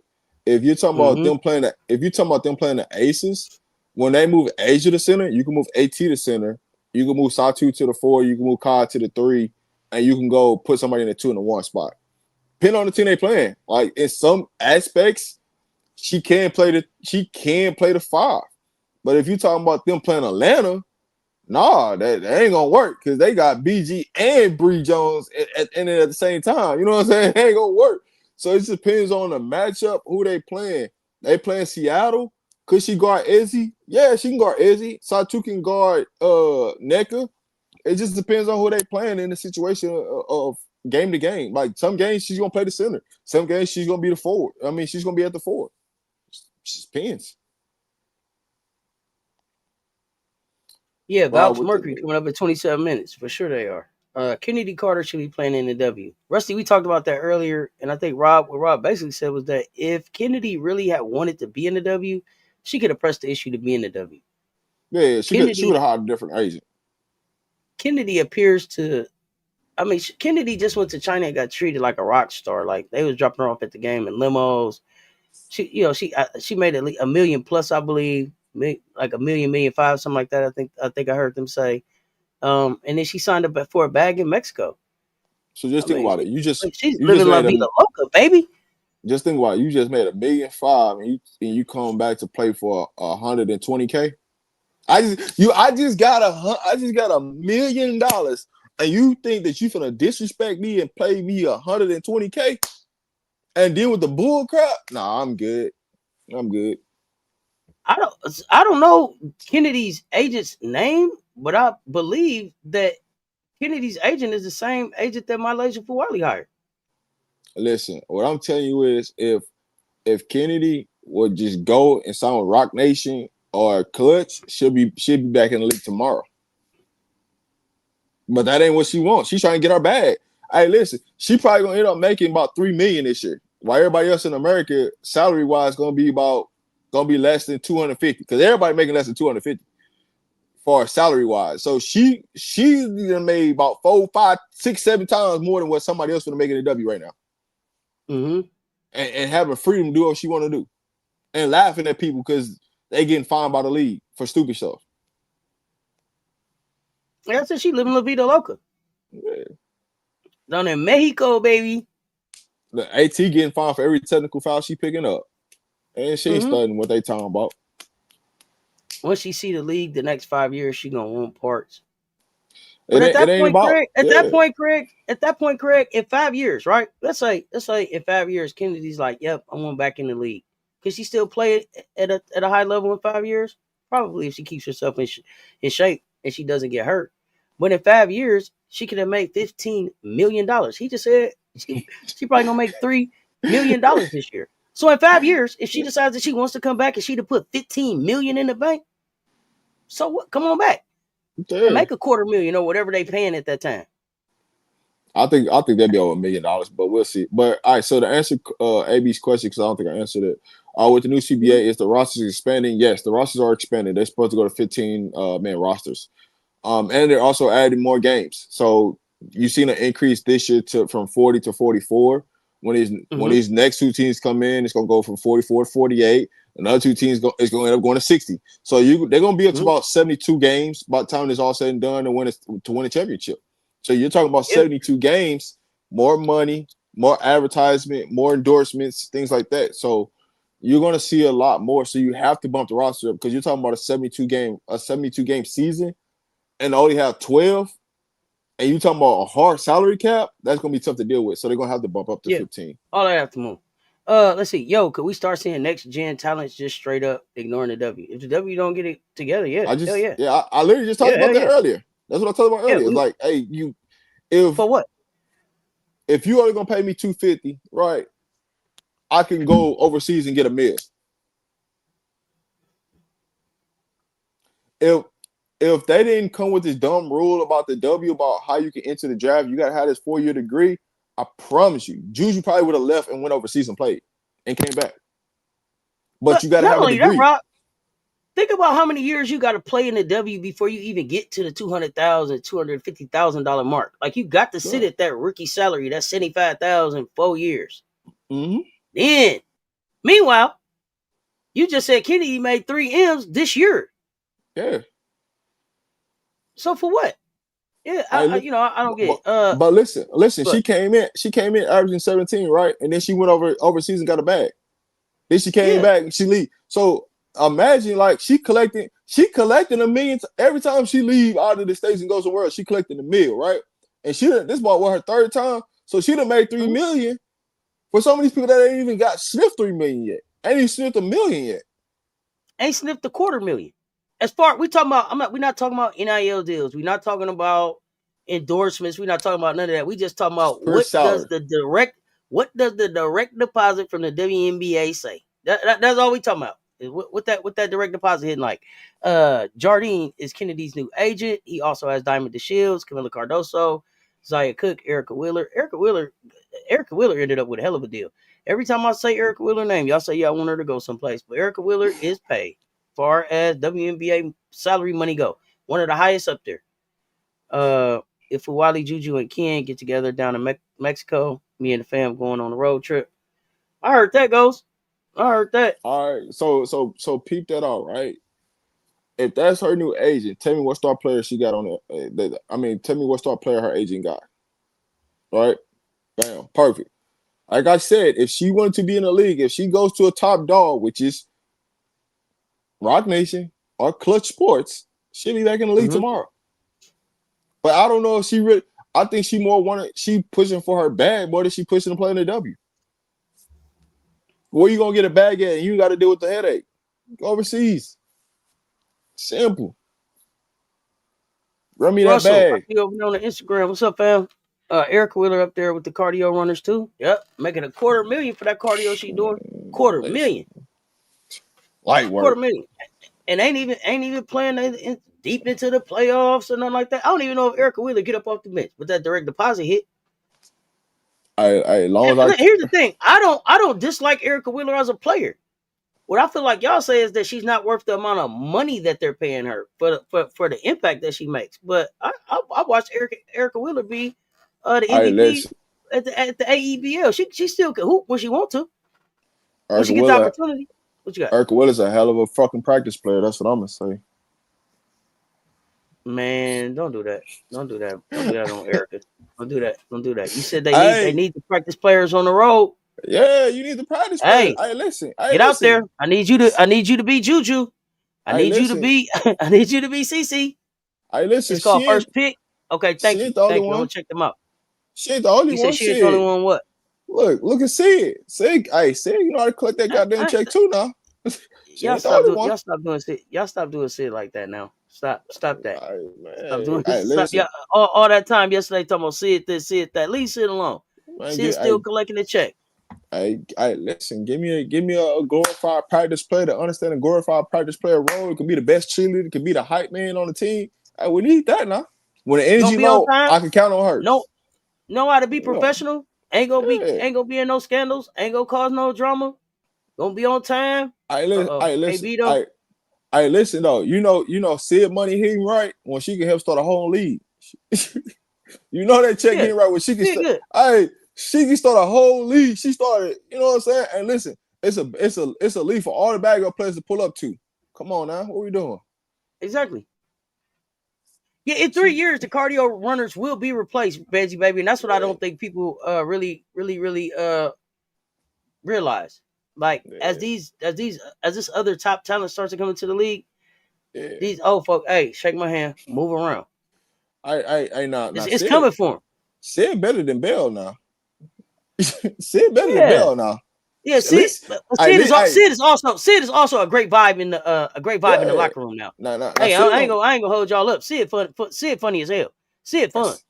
Sid gonna get up off that bench now. Yeah, one thing you ain't gotta tell me, Sid gonna get up off that bench now. Sid just was playing the other day. They was like, oh, Sid out there. That's all right. Sid not gonna cost you no game.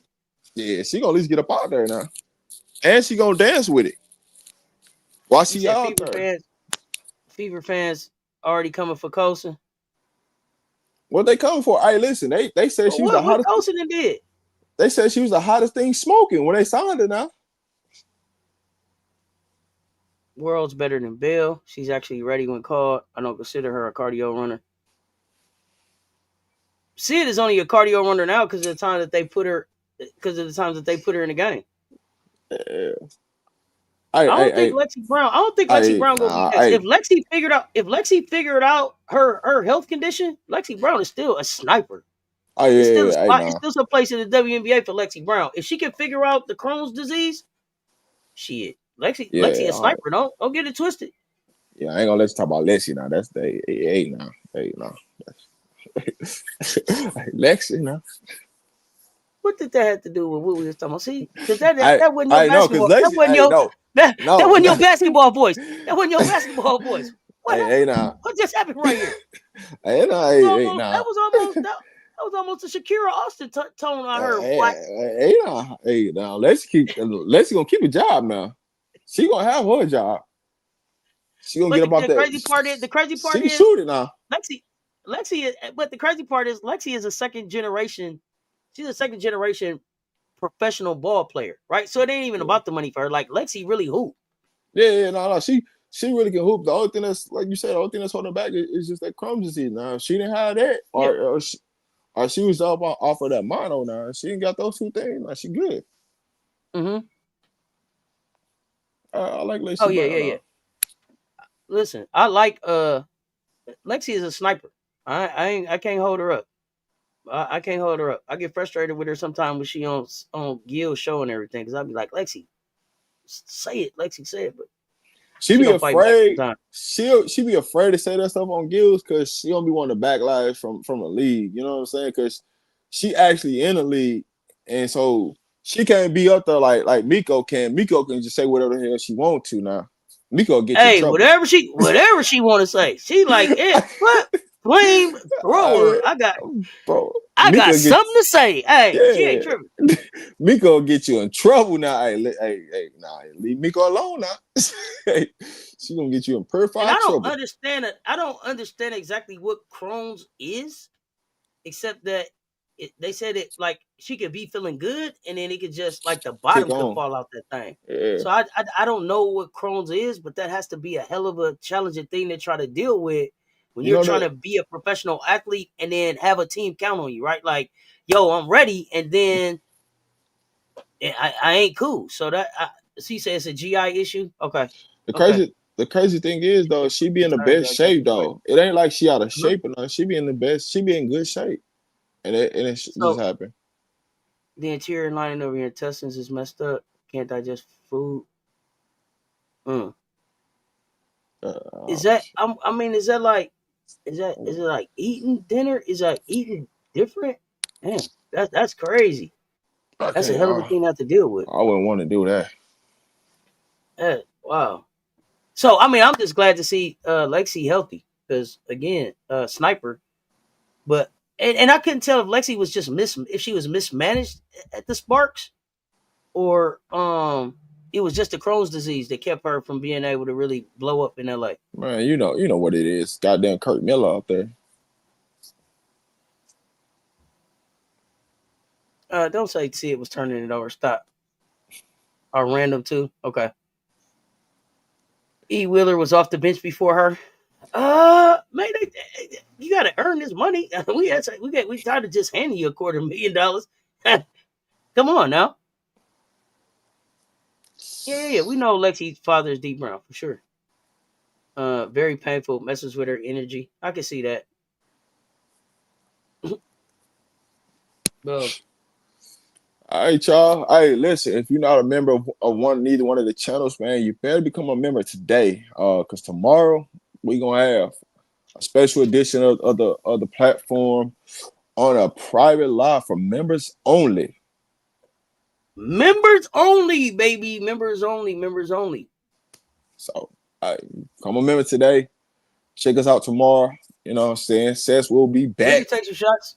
With HD for the what now? I was getting ready to do the game, but now y'all said ain't nobody playing, so I don't even know if I should still do the game. Put a 5 in the chat if you watching the game. All right, listen, I'm about to jump off this. Chat it's on another link anyway. Yeah, tell us when you live again. My platform will be live here in a couple hours. We're talking Shador Sanders, Coach Prime. So if y'all want to check out some Colorado content, pull up on us. Because the channel will be live. Chat. I'm looking in the chat. I'm trying to see if we watching Golden State Phoenix live or in the mansion. The most of the 5 I see right now, we could be in the mansion with it. Yeah. All right, Craig, subscribe, locked in. Looking forward to seeing you on the VIP live. All right. Yeah. So, we appreciate y'all pulling up, rocking with us. We appreciate y'all pulling up, rocking with us. We back next Sunday with regular Say Less, Mean More. This was just our special Mother's Day edition. Happy Mother's Day again. Happy Mother's Day again to all the mothers out there. I think I'm gonna go in the mansion for the Golden State game. I'm back tonight for the CC show. Cause I'm gonna close this one down. I'm gonna be back tonight for the CC show at 11 with Coach Coleman, so we get our scorers and pick'ems for that game. Y'all know what it is. Until next time, y'all stay tuned. Talk soon. We appreciate the support. Hit them likes.